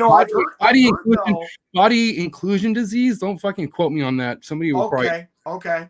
But it's some sort of like form of disease. And my buddy actually got that my buddy got a snake. I'm not going to put the breeder's name out there because it just happened, right? So my buddy got a snake, and that happened to the snake. It just fucking shriveled up like a damn piece of jerky. It was crazy. Oh, okay. Inclusion body disease. Shout out to fucking Docs Deep South. Oh, Docs. What's up? Yeah. Okay. So inclusion body disease is what we're talking about here. And pretty loked out. Like this is something where, common in most boas, I guess, as far as like if it happens, but it's something where you can't recover off of it. If they have it, they have it. It's fucked. Yeah. No, I don't know much about that. Nido or virus or whatever the fuck it's called, but why? What is it? Will it affect pythons, boas, colubrids, or is it just a one species kind of thing? It spreads to everything as far as what I hear, and it's something to where like if you keep anything more than 20 animals, there's at least 30% of your animals supposedly already have it, and that could be from because they're saying, okay, let's say you don't fucking clean your cage a certain way, and like it like anything from the shit to like a bad RI or anything could cause that to come up, and then it spreads and shit like that. So at the end of the day, it's something where people look at it and we're like, dude, everybody has it. Yeah. And it's something where I remember, the first person to tell me that was Forrest. He's like, bro, everybody. Really? Yeah. I was like, go fuck yourself. Just because you're going through hell with your animals. Yeah. And I was like, don't tell me I have nidovirus. I took that very personal. That's like one of the first things that I didn't like about Forrest is he he told me how to fucking like, if an emerald had a certain like if an emerald was regurging, right? His fucking automatic thing was put it down. I heard about that. I heard that. Yeah. And I took that very personal because I just spent $800 on this. Now you want me to put it down? There's no fucking hope. Yeah. Put it down. And every fucking time I tried getting it to thrive, it never worked. And he was right. I've heard with the emeralds, if it regurges once, you're done for. It's done for. It'll never rebound from that. I had these snakes around my other fucking snakes, and all it does is take one to spread the other one. So I ended up spending like almost $1,800 on emeralds I had, because I heard it's more easy for emeralds to get than like any other species, especially if it's coming from another emerald. Supposedly. Wow. So I got all my emeralds checked, and none of them, everything came back negative, thank God. But dude, like, fuck, that's the risk I was willing to take, to put everything else at risk. Like, dude, imagine. And there's people who made that mistake, who fucking literally did not take extra precaution and kept an animal that had a fucking disease that was spreadable and just kept trying to keep it. I was almost that idiot. I was very close. I was that idiot. What am I talking about? I was that idiot. And thankfully, when I fucking came to fucking Zoo Dreams, it was Zoo Nightmares. Understand that. This was Zoo Nightmares. I love my fucking boy, man. I miss my boy Forrest so much, because he went through fucking hell to get to where he was at. He told me horror stories, and I was like, what the fuck? I can't imagine that. I remember one time he told me he lost 12 grand in a week. Oh my God. 12 grand That's in a the week. thing though, man. Imagine That's that. the thing with I would keeping fucking animals. bury myself in a hole. They can just fucking I go. would delete everything. I would come back as fucking the Soup Kitchen Exotics. I need help. Give me fucking give me free animals. I would be so sad. You know what I mean? No, can you imagine? It'd be devastating. Devastating, man. But think about how many times that did not let him. It did not stop him, and like and now it turned into something where it's one of the nicest fucking collections in the country, if not the world. Yeah. Follow Zoo Dreams, Desiree, Steven. Look at what's going on over there, and look at the fucking most craziest animals. I'm talking about the nicest, purest fucking of any species you could think of. Dude, okay? I'm not talking shit though. Like I was saying with you, man, the big hitters use the cold-blooded cafe, 100%. That's where we get our shit from. There's nice rodents. Because I'm not just talking shit though. I'm sorry, like it sounds like a plug, but when you get their rodents, they're all like clean. Clean. Have you ever got rodents from a show and they're like, how are they packaged? How are they packaged? All lined. Yeah. Everything fucking perfect. Shout the fucking. It sucks that my fucking, Steven thinks everything's ball python related, so he'll never show up in the comments or anything, fucking Steven Kush, but I love him. But dude, he's the fucking, there's a 19-year-old running Cold-Blooded Cafe, and he's behind every packaged animal. He's behind every fucking animal care, and he's 19 years old, dude. Yeah. This is my mentor. I'm fucking pushing 35, and my mentor's a 19-year-old. Okay? You know what though? Like I feel dumb like talking to him. He's a very intelligent guy. He's fucking intelligent, bro. About. He fucking, dude. If I don't say his species right, he's on me, bro. He's like, yo, don't. Yeah. I'm tell still me not. trying to learn all that shit. Like with of course the venomous snakes. I know the scientific names, but I'm trying to learn all the scientific names and all that shit because. I don't know. It's important to know, and it's good to know everything like that. You know what I mean? Here's somebody I want to give a shout out to because he fucks with this channel and Unfiltered. Jason Holbrook. Jason's a really good fucking friend of Desiree, and he used to cut Forrest's hair and shit. Basically, the fucking Zoo Dream barber right here. This fool's fucking. Hell yeah. He's the man, and I just want to say shout out to Jason for fucking supporting this channel and the Unfiltered channel. And Jason, you understand I'm giving fucking Steven some kudos right now. Steven doesn't believe I give him props ever. So I need you to just go ahead and say, Jason, that I did give fucking Steven some sort of positive. He's a smart guy, man. He's a really smart guy. That's the thing. Like, I've only met them a few times. I only met Forrest maybe 3 or 4 times. Desiree, the same thing. And, he was tagging along too. And I only got to talk to him a few times. He seems like a pretty straight up guy. I know he's pretty intelligent. Just the way he comes off, like really like he knows what he's talking about. You know what I mean? Dude, he's been doing it since fucking, I don't know how young. I mean, he was 8 years old, and then 14 he was breeding. And like he was already at that level at 14. Didn't want any friends because I mean, fuck, when you're breeding sick shit, do I know you? Like, what are you? Yeah, right. Yeah. That's just how it be, bro. And I'm just like, I'm thankful. Like, dude, okay, this is crazy, right? In a different sense, like you were meant to be a part of BHB. Think about how lucky Cold-Blooded Cafe is to have Steven. They're very lucky to have him, man. Who else? And you know what? I'm gonna say right now, another shout to Emily. Emily is fucking like it's the female version of Steven. She's doing a really good job, thankfully. But that's awesome. Aside of that, bro, who the fuck else could keep Cold-Blooded Cafe where it's at without Steven, bro? Yeah. Oh my God. Blessed. No, I just placed an order with them, man. They don't miss a beat. They got that shit to me lickety split, even with everything that's going on. Like they're on their freaking A game over there, And they're fucking, Steven does it all out of passion, bro. The kid does not have a life. Who did not have I mean, I had a fucking crazy wild life at 19. I could tell you stories I can't tell you, period. Oh, yeah, no, me too, man. No, me too. I was a little reckless when I was younger. This kid's stories is about a fucking, probably a cock, wow. Well, no, his story is probably of a fucking of a croc monitor fucking getting away and shit, like, which is intriguing to us. You tell that to a fucking teeny bop, fucking 19-year-old girl, she's gonna look at you weird. You know what I mean? But 19-year-old me, man, yeah, I was fucking wrong side of shit. I'll tell you that. So. This kid just does not give a fuck about anything but the animals, and it shows. And like, dude, I mean, come on, dude, you can't teach that kind of passion. You just have to be born with it.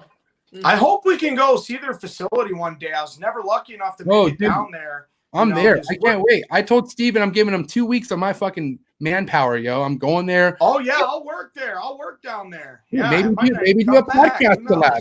Maybe do a podcast collab. Live from the fucking, dude, they have a sick-ass little couch spot right there where we go live from all the time. Yeah, that's pretty dope, man. I seen that. Yeah. But let's talk about exotic shit, man. What is okay? So the emerald, right? I mean, that's one thing that I love emeralds. That's one thing I keep that you keep, and I was like, okay, that's something we could talk about, emeralds.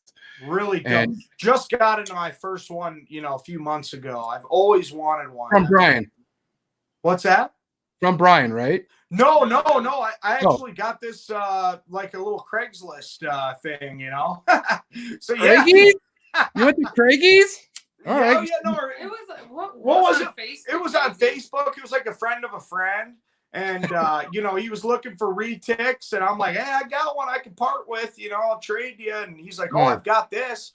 I'm like, okay, when do you want to meet? And it's an awesome animal, man. I love this thing. Like, his head was a little messed up where it looks like he got burnt or something, but dude, that thing's doing a 180. It's turning right around, and its head's all healed up, and it's doing really good. And I feel weird. Like, I like to take those kind of animals in, like, no disrespect on where my Cayman came from. I'm not going to name any names, but it wasn't like looking the best. It was a little skinny. It wasn't like eating on like a regular basis or anything. And I'm really proud of that animal. I'm proud to bring in the skinny kind of, doesn't look like they're going to make it animals and turn them around and watch them grow and watch them thrive after that. Like, you like to take in the Tiny Tims.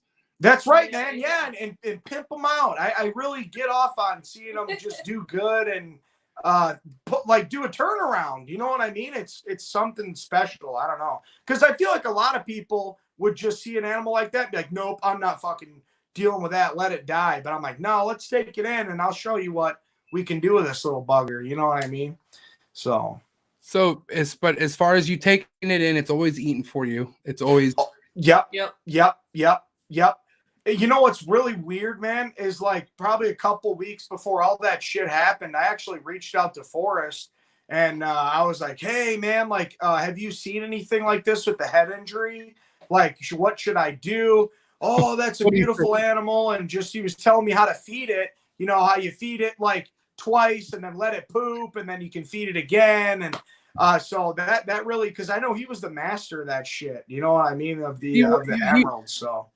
He was, but he's also just like, I mean, he loves animals, man. He's gonna compliment you, but fuck, bro, like he would also, like, if he really, really wanted to talk to you from heart to heart, like he's gonna tell you what to expect.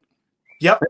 And that's like the Cayman too. All I'm happy to hear is that your animal's holding down food. And there's nothing for me to fucking have to go off on that. Because if you were like, let's just say, thank God it wasn't this, but let's just say you're like, hey, man, yeah, she's had a meal, but she threw up the second meal, but now she's on the third meal and she's doing, like, that's where, like, yo, stop, pump the fucking brakes. Yep. You also, Eric, no fucking, this is homie to homie. You also need to take that in consideration if you were to add another emerald. Like, that's right. Are you, I mean, if you were to get another emerald, you should definitely quarantine it. Have it in a goddamn upstairs in your room or something. 100%, man. 100%. Because this is shit that I learned. This is me coming from experience and me telling you why I don't take any imports. Any emerald I take in is documented from now on. Yes, yeah. And I didn't know the story behind it. Yeah, and it turns out it was from New England Reptile. And then I ended up talking to his buddy, and he's like, no, I got it from some other place. And I'm like, oh, Jesus Christ. Like, who knows where the hell this thing came from? Thank God it's not super aggressive. And, you know, it didn't have mites or anything. I only quarantined it for not as long as I should have. I'm not proud to say that because I wanted to get that fucker on display. But it seemed really good. You know, we kind of did preventative mite stuff to it and threw it right in there. But with that whole Nido thing you're talking about, like, that kind of freaks me out now. I think I would have seen the bad end of that by now, but you know, it still seems. I don't know. We'll have to look into that though. You're freaking me out a little. You know, it'd be really cool since it's more common in emeralds. Is you should wait maybe a year or two and be willing to just test that emerald and just say fuck it. Let's see if it has it. And if that's clear, then it kind of gives you a peace of mind. Yes. You know what I mean? Yes. There's one thing that I'm starting to learn, and why I dropped the money I dropped is like, if you want to fucking know for sure, get the fucking shit tested. Yes, it's the only way to do it. It's the only way to do it. And so, you know, just a thought, you know what I mean? You just have I appreciate that. And listen, that's the thing. Like, I'm open. I love the advice, and I even like criticism, man, because I'm always. That's what I can't stand is like someone like Brian Barczyk, Kevin McCurley, whoever, even Miguel to a certain extent. They're professionals. They know what they're doing. For me to say I'm a professional is full of shit. I'm learning every single day. Okay, I think we all are. We're always learning and everything as a community, reptile community, we learn new stuff all from the the community. We learn from the professionals. Professionals aren't done learning. Yes, they keep learning too. Like, dude, you're not an expert. Nobody's a fucking expert. Nobody is an expert. Once you come off as an expert, that's when you get fucking torn down heavily because there's no expert in this game. You're not going to diminish somebody else who doesn't consider themselves an expert and come in thinking you're the fucking expert because of money you spend, because of fucking animals you keep for a few months. Fuck that. Yes. And that's the problem with a lot of these stuff, like how you got attacked, is these people get one snake and they get fucking cocky, man. They're like, oh, I fucking know what I'm doing. And it's like, listen, why can't we just all be fucking friends? Why don't you tell me, man to man or woman to man, whatever it is, if you have something you disagree with me, talk to me about it and let's hash this out. But for people to get mad about keeping snakes on paper, it's been going on for 50 years plus. And look at the animals we have today. You know what I mean? It's not. And the same thing with like a lot of these people hate on you for having tubs and stuff like that. It's like, we watch animals thrive and grow and breed and do everything that you want them to do in a tub. It's like, I don't know. And a lot of these people, like, no offense to anyone, I'm sure certain animals have certain bonds, but the average Joe's like, oh, my ball python loves me and it comes up to me and this and that. It's like, it might, but it's not thinking that in its little snake brain. It just wants some water, it wants some food, and it wants a place to hide. Or you know what I mean? It's wants the poonan to smash. That's right. Yeah. Listen, if your snake is smashing and dashing and your other snake's receiving it, they're obviously happy. They're cool. They're happy. I'd be happy. Hell. Like, listen, when my girl's in a bad mood, we're not doing it. That's right. Bro, that's right. That's how it is. Yeah. If the female's not happy, they ain't smashing. That's right. That's what I'm saying. Wants to get smashed. What the fuck's the problem? Hey, listen, we know what's thriving. 100%. Yep. Bob Smith over in fucking Ukraine is from Ukraine. We don't know. But fucking, you know what I mean? Something that's not happening for them is happening for somebody else. So they're triggered. They're mad. They're pissed. Yeah. And what's funny, a lot of people who've only been in it for a year and they're wanting a clutch already. Yeah. Stupid idiot. You want fucking a clutch after 1 year? I waited fucking 4 years for my fucking. Oh yeah. We're getting our first one from ball pythons. I'm still waiting. Yeah, and I've been fucking keeping reptiles for pretty much my whole life, and I've been catching reptiles. Listen, I'm not easy. I will unfollow a motherfucker if you annoy me to the fact where I feel like you're just trying too hard for no fucking reason. Yep. But I feel like I'm pretty content with my 418 followers. Got room for 2 more because 420 is where it's at. Yeah. What I gotta say to that though is I follow people who motivate me. I follow people who I'm like that's either a mini MJ or that's who I want to be. That's a Miguel or Eric Chambers and all that other shit. You know what I mean? I'm just saying you surround yourself with things that make you feel better. That's my following. Hell yeah. If it happens to be 420, then it happens to be 420. That's right, man. Woo! Yeah, for reals. But yeah, man, it's it's a good time right now to be in this hobby. I'll tell you that right now. It really is, man. It really is. And I never knew, like before I started working with Brian, I didn't really know there was such a big community. You know what I mean? Like I knew other people kept reptiles, but I didn't know. And I'm still learning about like, oh, this person says this about this person and all the politics and like the drama of it. You know what I mean? Like I had no idea. The drama, you know, it's like the drama is everywhere. And so, you know, if you're a part of the drama, then what are you doing? You're doing something worth it, bro. And the thing is, I'm gonna tell you right now, I used to defend, especially Miguel. I used to defend Miguel so much, but then like when I started, like when I knew Barcheck fucked with me, I would see, especially on Facebook, like hate shit on Facebook, and I'll be like, "Yo, show me fucking proof of what you're talking about." Dude, I never got proof. I never got proof of anything, dude. Nothing. No, you know what they say? Proof of anything. I'm like, you said it's always I heard my best friend's friend worked there. It's the biggest bunch of bullshit. It's fucking because everyone is always hating on Brian. Well, not always, but there is the haters out there. And it's like you literally don't have traction on anything you're talking about. Like I used to fucking work there. I know what goes on behind the scenes. And you know what? I'm gonna say this right now. Not that they would listen. Hopefully somebody will pass this down. But the established breeders in this game who don't fuck with Brian are pissed off. They're so bitter. They didn't do what they had the balls to do like Brian did. And they're 100%. They're probably barely having a fucking Instagram with 100 followers hurting. They're probably just now having to get shit together when Brian's been doing it since 2010. Or not. That's right. That's right. Well, fuck yourself. Right. Don't hate the hustle.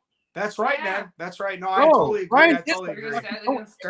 Who can hate MJ? And I'm talking about Michael Jordan, number 23. He's the best. Yeah. Bro, yeah. It is what it is, bro. You can't hate the best. No. Just learn from it. Let's talk about what's the biggest takeaway you could say that you took from BHB, Eric? Oh my God, that's a tough. That's hard. I learned so much stuff there, dude. Tell me little by little. I don't know. Like the stuff I took away is just like honestly reading animals, man. I knew how to read an animal, catching them in the wild, this or that. But then after keeping them in the repetition of every day seeing the same snake, and then like knowing that every damn snake almost has its own personality, but like certain species have certain body language and this and that, and like being able to kind of professionally use that and kind of know how snakes work and what kind of makes them tick, and this species does this species does that, learning about the breeding, being able to interact with dangerous animals, if you will, with RJ and all these big monitors, and to see something that could potentially be deadly or fuck you up, be nice and trust you and you trust it. Like, I don't know, man. It was such an amazing experience. And even the people I worked with, Noah, Brian, if it's the front lady in the receptionist, Beth, or whoever, hey, Noah fucks with you tough, bro. That's Noah's that's your boy, dog. He's my boy. You know, I had him on the Trap Talk. I know, yeah, I watched him. And you know what? He was kind of serious the whole time, but all he had to say is that you and him are not going anywhere. And no. And that's all. Dude, listen, remember what I tell you in the car? I said at the end of the day, Noah's gonna have your fucking back. That's your always. And I always have his back. You know what I mean? And dude, that's your fuck, man. I mean, listen, there's a little bit of an age difference, but I just feel like I got his back and he's got mine. Not that he looks up to me, but I just feel cool. Like, man, I've been at that stage of your life where you're at. I can try and give you advice. You don't have to listen to it, but I've lived what you're going through, and I like him, dude. He's a cool dude. You want to know how I look up to that kid in a sense? He had a route to take, either to be a fuck up at his age or to actually start a YouTube channel. Yeah. And honestly, at that point, when I was 19, I had some pretty good partying friends, and partying was pretty my fucking partay. Oh, yeah. Like, that was like, oh yeah. So he sacrificed what Steven sacrificed at a young age. Fuck the social life. I'm going to do what's definitely not available to most people my age. And they fucking, dude, look at Noah, bro. He's killing it. You're killing it. He is killing it, dude. He's killing it, man. He's killing it for It's sure. all good things, man. I mean, I just can't wait for this Corona stuff to lift up so we can start doing videos together, having him over, doing collabs even with him, you know. I'm flying over for a podcast visit. Get ready for that. Oh, dude. Oh, I'll be there. I'll be there. You better fucking You're gonna be there, staying man. at the Chambers, man. What are you talking about? Oh, I'm down. Oh You my can stay here. You can stay right here, man. I'm gonna go solo though. If Miguel wants to roll up, he can, but I'm solo dolo. That way I'm just, you know what I mean? If That's I can right. No, yeah. if he gets too high, I could still at least chill. You know what I mean? Yeah. Okay, Miguel, I love you.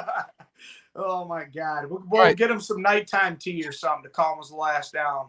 He has he's good. He don't fucking if it's one thing about Miguel, whatever he needs, he's prepared. Like he's he's got it, dude. That's why I like that dude. It took him to book a flight in fucking seconds. He needed to get home.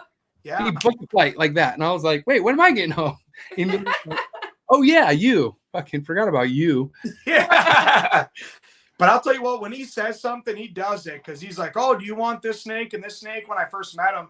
And I'm like, oh, dude, that would be awesome. But I wasn't expecting him to do that because I've heard people talk big game. Fucking next thing you know, the snakes come up. I'm like, whoa, this guy's for real. Like, that was really nice of him to do that. But me and him hit it off really good from the beginning, too.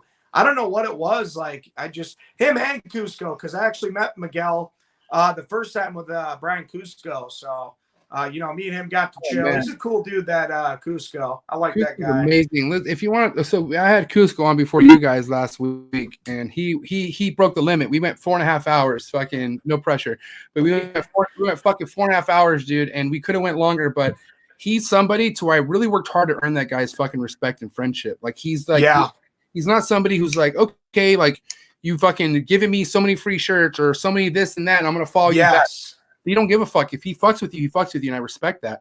And then he told me why he didn't fuck with me in the beginning, and it was so real. I loved it. Like I was like, man, wow, it was this was all in the live, and it was great. And then he told me how I made my redemption and everything, and it was like, fuck, man. Like, and this is honestly, dude, I never really wanted much aside reptile keeping than like friendships. I felt like I was blessed to have Miguel. Barchek came along.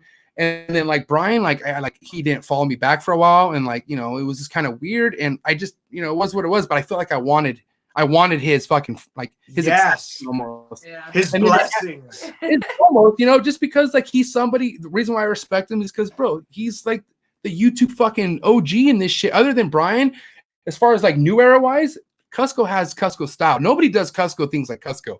Like, dude, his so sick.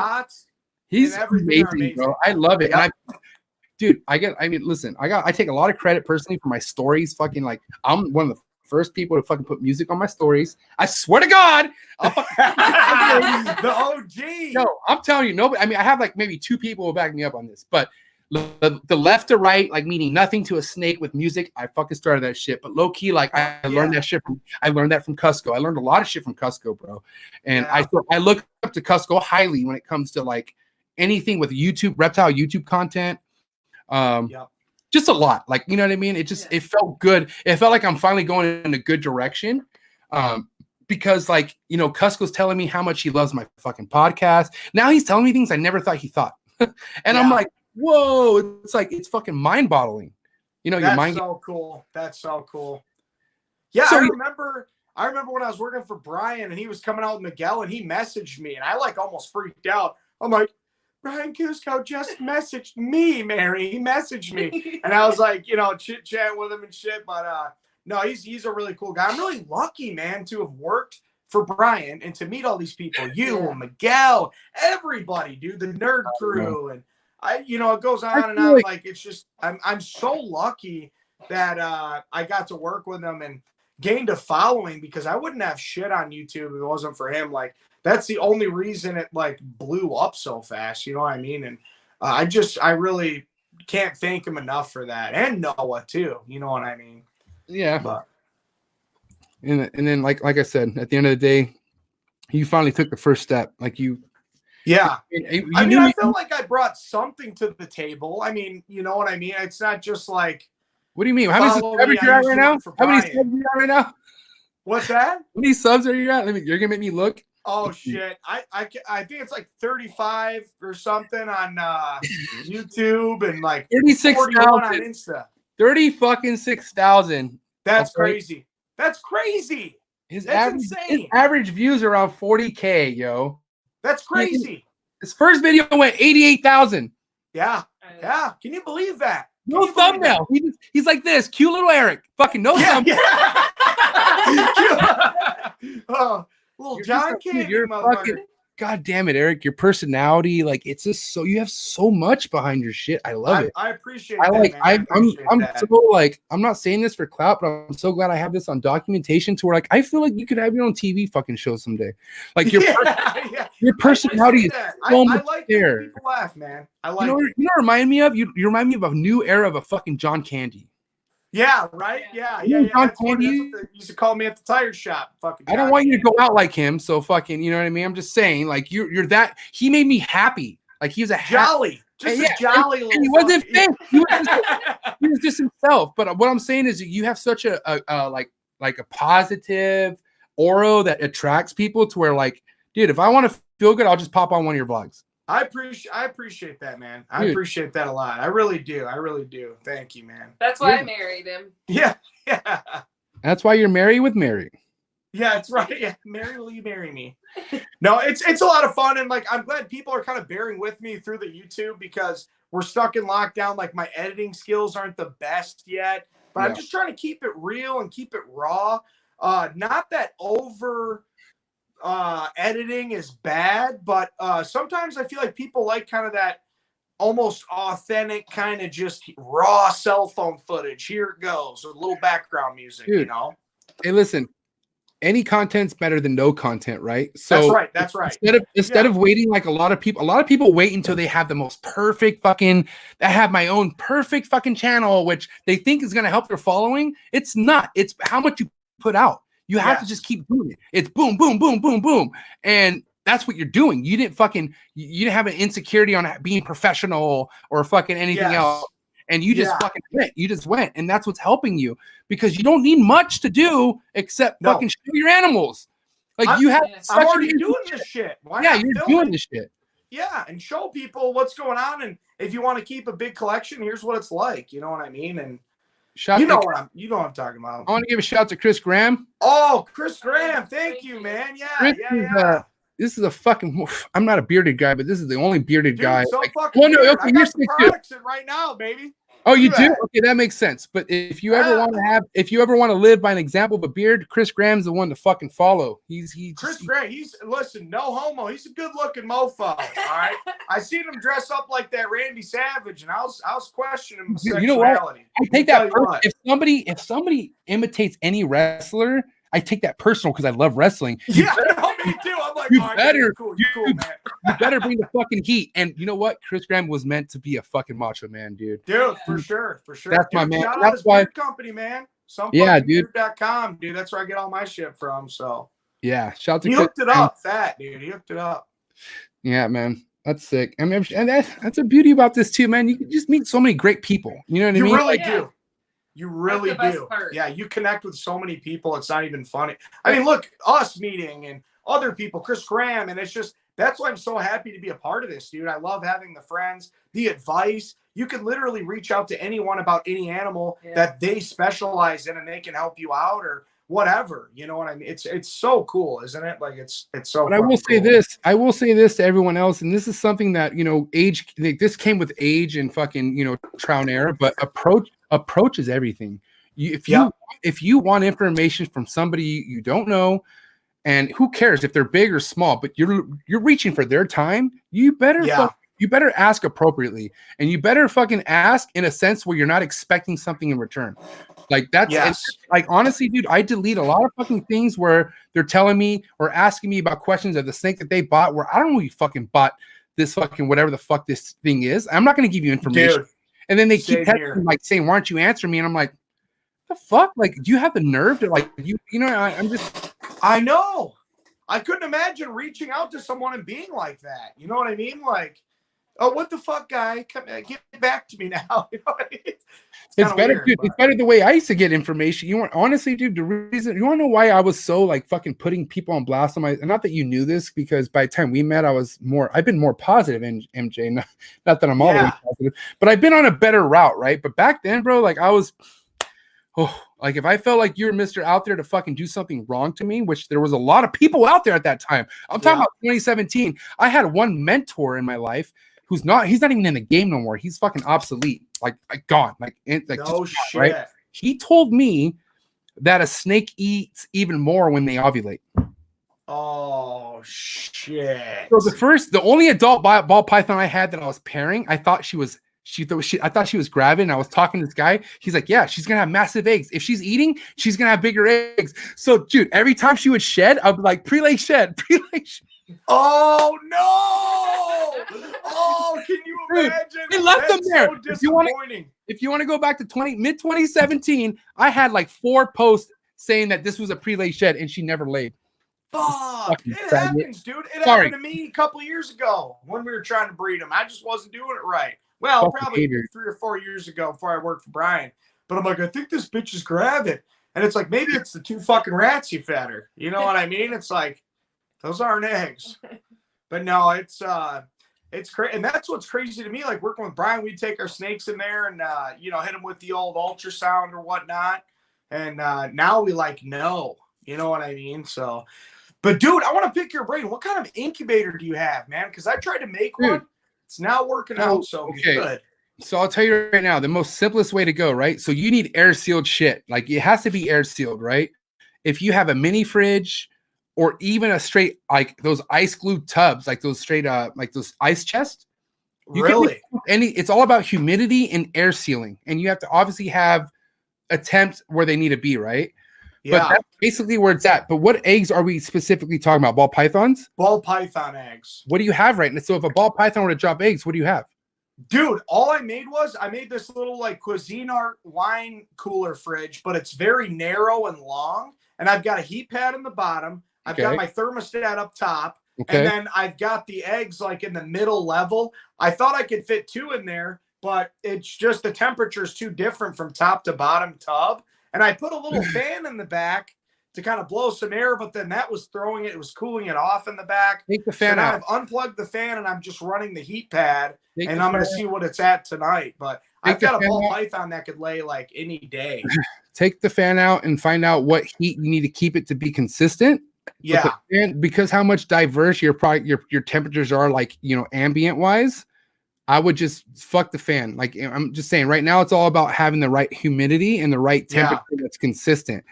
Ball python eggs could be cooked at 86 fucking degrees. I swear to God. I know this for a fact. Really? And I've heard, and this is what's happened to me last year. I had so many fucking females hatched last year, and I cooked my eggs at the lower 87, 86 and a half. No shit. No shit. Yep. And we'll definitely check it out. Like I've just been unplugging the fan, plugging it in 2 boxes. Consistency is what makes something thrive. You just have to keep the same. And this is what I've heard. I've heard eggs that are cooked at a higher temperature hatch earlier, and they're more fucking less fucking they're more malnourished. And then snakes that are cooked at a lower temperature and they take longer to hatch are more thriving. That makes sense because it's exactly the same for crested geckos. Yep. You can hatch crested geckos in like literally a third of the time. And if you go like 120 days, they're the biggest babies ever. You got to understand, animals are animals, especially reptiles. So what works for a fucking crested gecko, more than likely, not that don't quote me on this, but I'm sure another reptile, like a species of a snake, could probably they're eggs, bro. Eggs are eggs. Yes. I don't know much about crested geckos, but I do know that for the most part, python eggs are cooked at the same temps, bro. Yeah. And that's it. And you fucking leave them alone. It's the more simple you are, the more better of in my experience, more simple you go, the more success rate. People put fucking straight substrate and shit in their egg tub, and because they think it thrives better, dude, that's fucking straight commercial fucking buy my cocoa chip fucking that's bullshit, yo. And I don't give a fuck. You could take that shit to the owner. That I don't give a fuck, because listen, I've cooked my shit over straight water, and that's it. or even just straight fucking like what is it? Fucking stuff. What's the not coke? We just picked some up today. Merculite. Perlite? No, perlite. Yep. Or vermiculite. I've had both, but once you just it's what is that for? Humidity. Period. Yep, humidity. That's all it's for. Right. So as long as you have the humidity, and guess what? My chondro eggs, which are my goddamn blessing, I could strike out on all my ball pythons. As long as my chondros go, I'm a happy camper. Yeah, dude. Congrats on that, by the way. They are over water. They are over water because that is the most risk-taking thing you could do for sensitive eggs that need humidity. Strict water. That's it. Yep.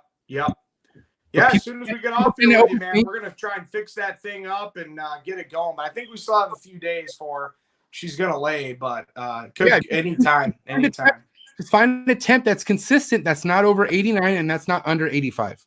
And you'll be good. Perfect. Yeah. Fuck. Yeah, it'll be good. You have a good range right there. I appreciate that. See, it's a reptile community helping each other out. Thank you. I mean, well, okay, what do you they want perfection from a book they read? I'm telling you, I went fucking 10 for 10 last year. There you go. I did not have one fucking retard fucking anything. Everything came out. Oh, this is coming from like, I'm just saying, if it's hands-on experience is the best way, hands down. I mean, that's it. They say chondros, and they're not fucking kidding when they say this, but they say chondros is the hardest thing to get established and get breeding as far as I believe it. But there's people out there like Patrick Holmes, Bill Stiegel. There's fucking chondro people who go 14 for 14. Like they go 100% because they're dialed in. They don't switch anything. Nope. It works once. Don't fix it. Thank you. That's it, bro. That's it. Yeah.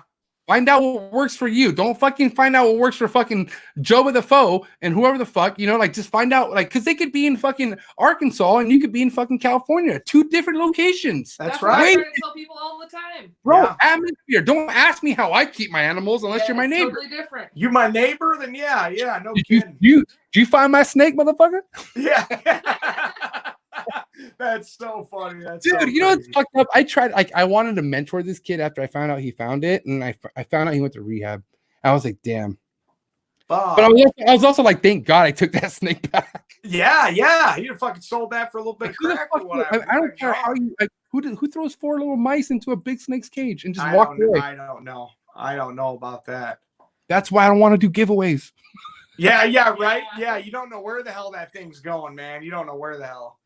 But dude, I don't want to be lame, man. But we do have to work at like 5:30. It's 11:30 here. We're good. You got any more questions? I do, but what I do want you to say at this point, because it's been a great 2 hours and 20 fucking 4 minutes. Yeah, man, I've had a blast, dude.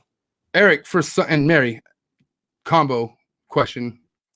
You could go one at a time, but for somebody who's doubting themselves out there, for somebody who just they don't know, but they've been putting work in day in, day out.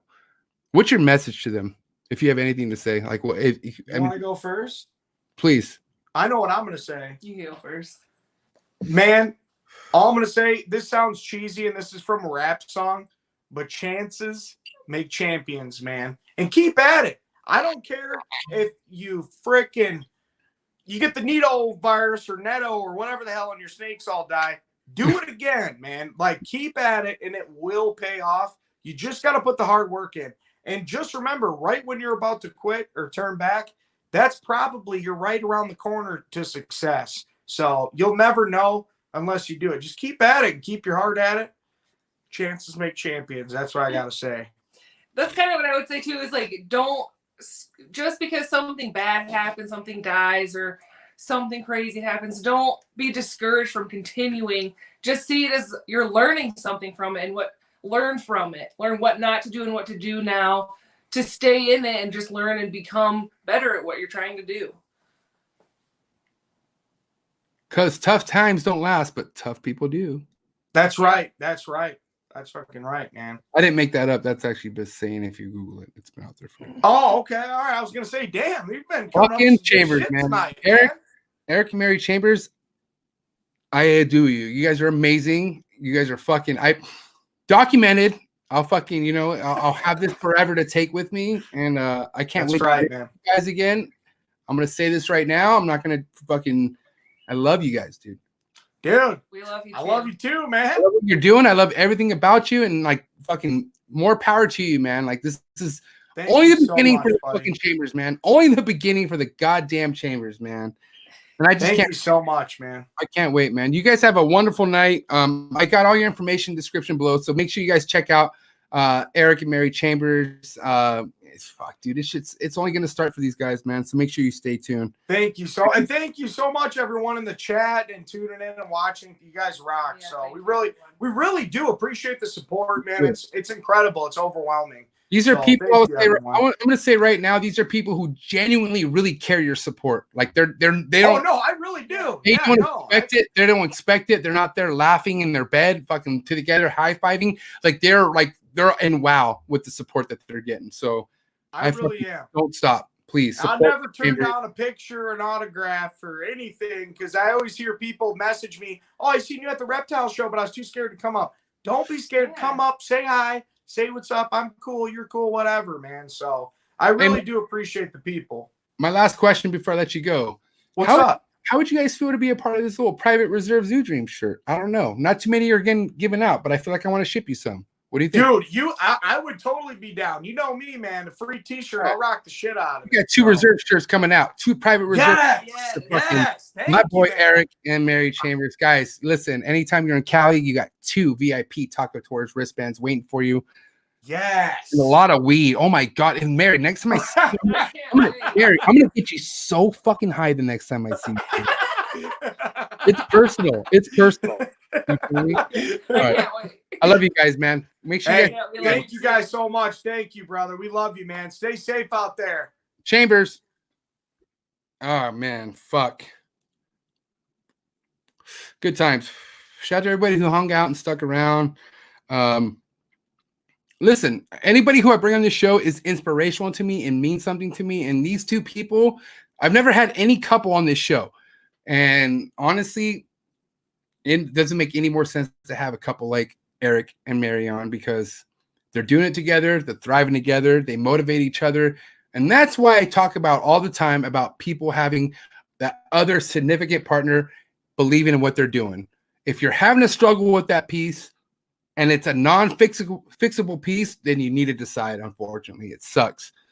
But there should be nothing getting between your love with animals and, like, you know, anything. I mean, I just think about it, man. If you're able to keep animals like we're keeping, you're fucking in the circle. You're in a blessed fucking circle. Like, this is, dude, we're ahead of so many other people right now. You have no fucking idea, man. But shout out to everybody who tuned in, man. Eric and fucking Mary, shout fucking to them, killing it, loving life. Things are coming to them in a great way, all naturally, organically. They're not investing money to get their name out there. It just happens. That's what I'm fucking talking about, man. Like, that's what I'm talking about. That's why I won't fucking sticker swap. I'm not trying to get my name out there off a fucking sticker. I want this shit to happen because of shit I'm doing. Period. And this is me talking from my fucking heart. Dead ass serious right now, man. But if anyone else is out there doing it because that reason, because don't let that stop you. Keep doing what you're doing. Everyone has their own fucking mission. Period. I got fucking homies like fucking JH and shit that do that, and I love them. That fool's fucking hustling. Like I said, he's actually the one that started that shit. So fucking good for him. Everyone's following what the fuck he's doing. So it is what it is, man. Like, make a fucking imprint. If you're coming in this hobby, make an imprint. Like, leave a legacy. Do something where people are going to remember it. Spread something, man. Right here. Probably gonna get a fucking shit ton of fucking emails after this from fucking, who knows, something .smith, but I don't give a fuck, man. I don't give a shit. I'm going to get better at ignoring some bullshit. So don't even worry about that. But peace out to all my followings. Peace out to everyone who's in the comments. Homegirl Jocelyn right there in the fucking building. Apex. Now, before I leave, Jason. All right. So real quick. Okay, now I'm starting to remember shit. What's up, Chris, before you leave? Now I'm starting to remember shit. Guys, moving forward, I used to be very, like, anti, don't send me anything. Like, don't send me your shirts. But, guys, if you guys want to send me something, if you guys want me to represent something on this podcast and you're trying to hustle, by all means, hit me up, yo. Hit me up on the fucking DM. Reach out to me. The snake trap sessions at gmail.com. And you know what? I'll fucking start repping you guys, man. You know, I'm dead ass serious. Even stickers, you know, send me your shit. I don't give a fuck. Let's do it. Let's get you guys out there. I appreciate you guys' hustle. It's a day-by-day thing. Before I end the topic on hustles, I do want to say every week I'm going to be giving out a trap salute of the week. That's right. Somebody, guys, I'm watching, man. Like, don't get me wrong. I'm fucking out there watching people. Like, I don't give a fuck from experience to no experience. Like, from like having Instagram accounts and barely having an Instagram account. I'm going to be watching. And I see people out there fucking grinding and straight hustling, man. So shout out to my boy fucking Michael Jordan. It's funny that his name is Michael Jordan. It's a trip because I'm fucking MJ and MJ's fucking like, how sicker does MJ get? I'm just saying. But shout out to my boy Michael Jordan at Slytherin Serpents Exotics. You're going to get something sick as fuck from the trap house, man. Reach out to me. We already talked, but I do want to give you a fucking trap salute because this motherfucker's out there grinding. He just came into my circle, I don't know how long ago, but this motherfucker's out there pushing shit, man, and he's making an impact, and he's doing what he can do, and it's amazing, man. So anybody out there, just don't stop grinding, man. Like, it's every fucking piece of hard work pays off, period. Like, that's it. So if you're doing something in life and you're wondering, why am I doing it? Just keep doing it, man. If that's what you want to do, just keep doing it. Eventually it pays off. Learn to love the grunt work. Simple as that. Shout out to my fucking sponsor, Cold Blooded Cafe. I feel like if Desiree was right here, this would be her face.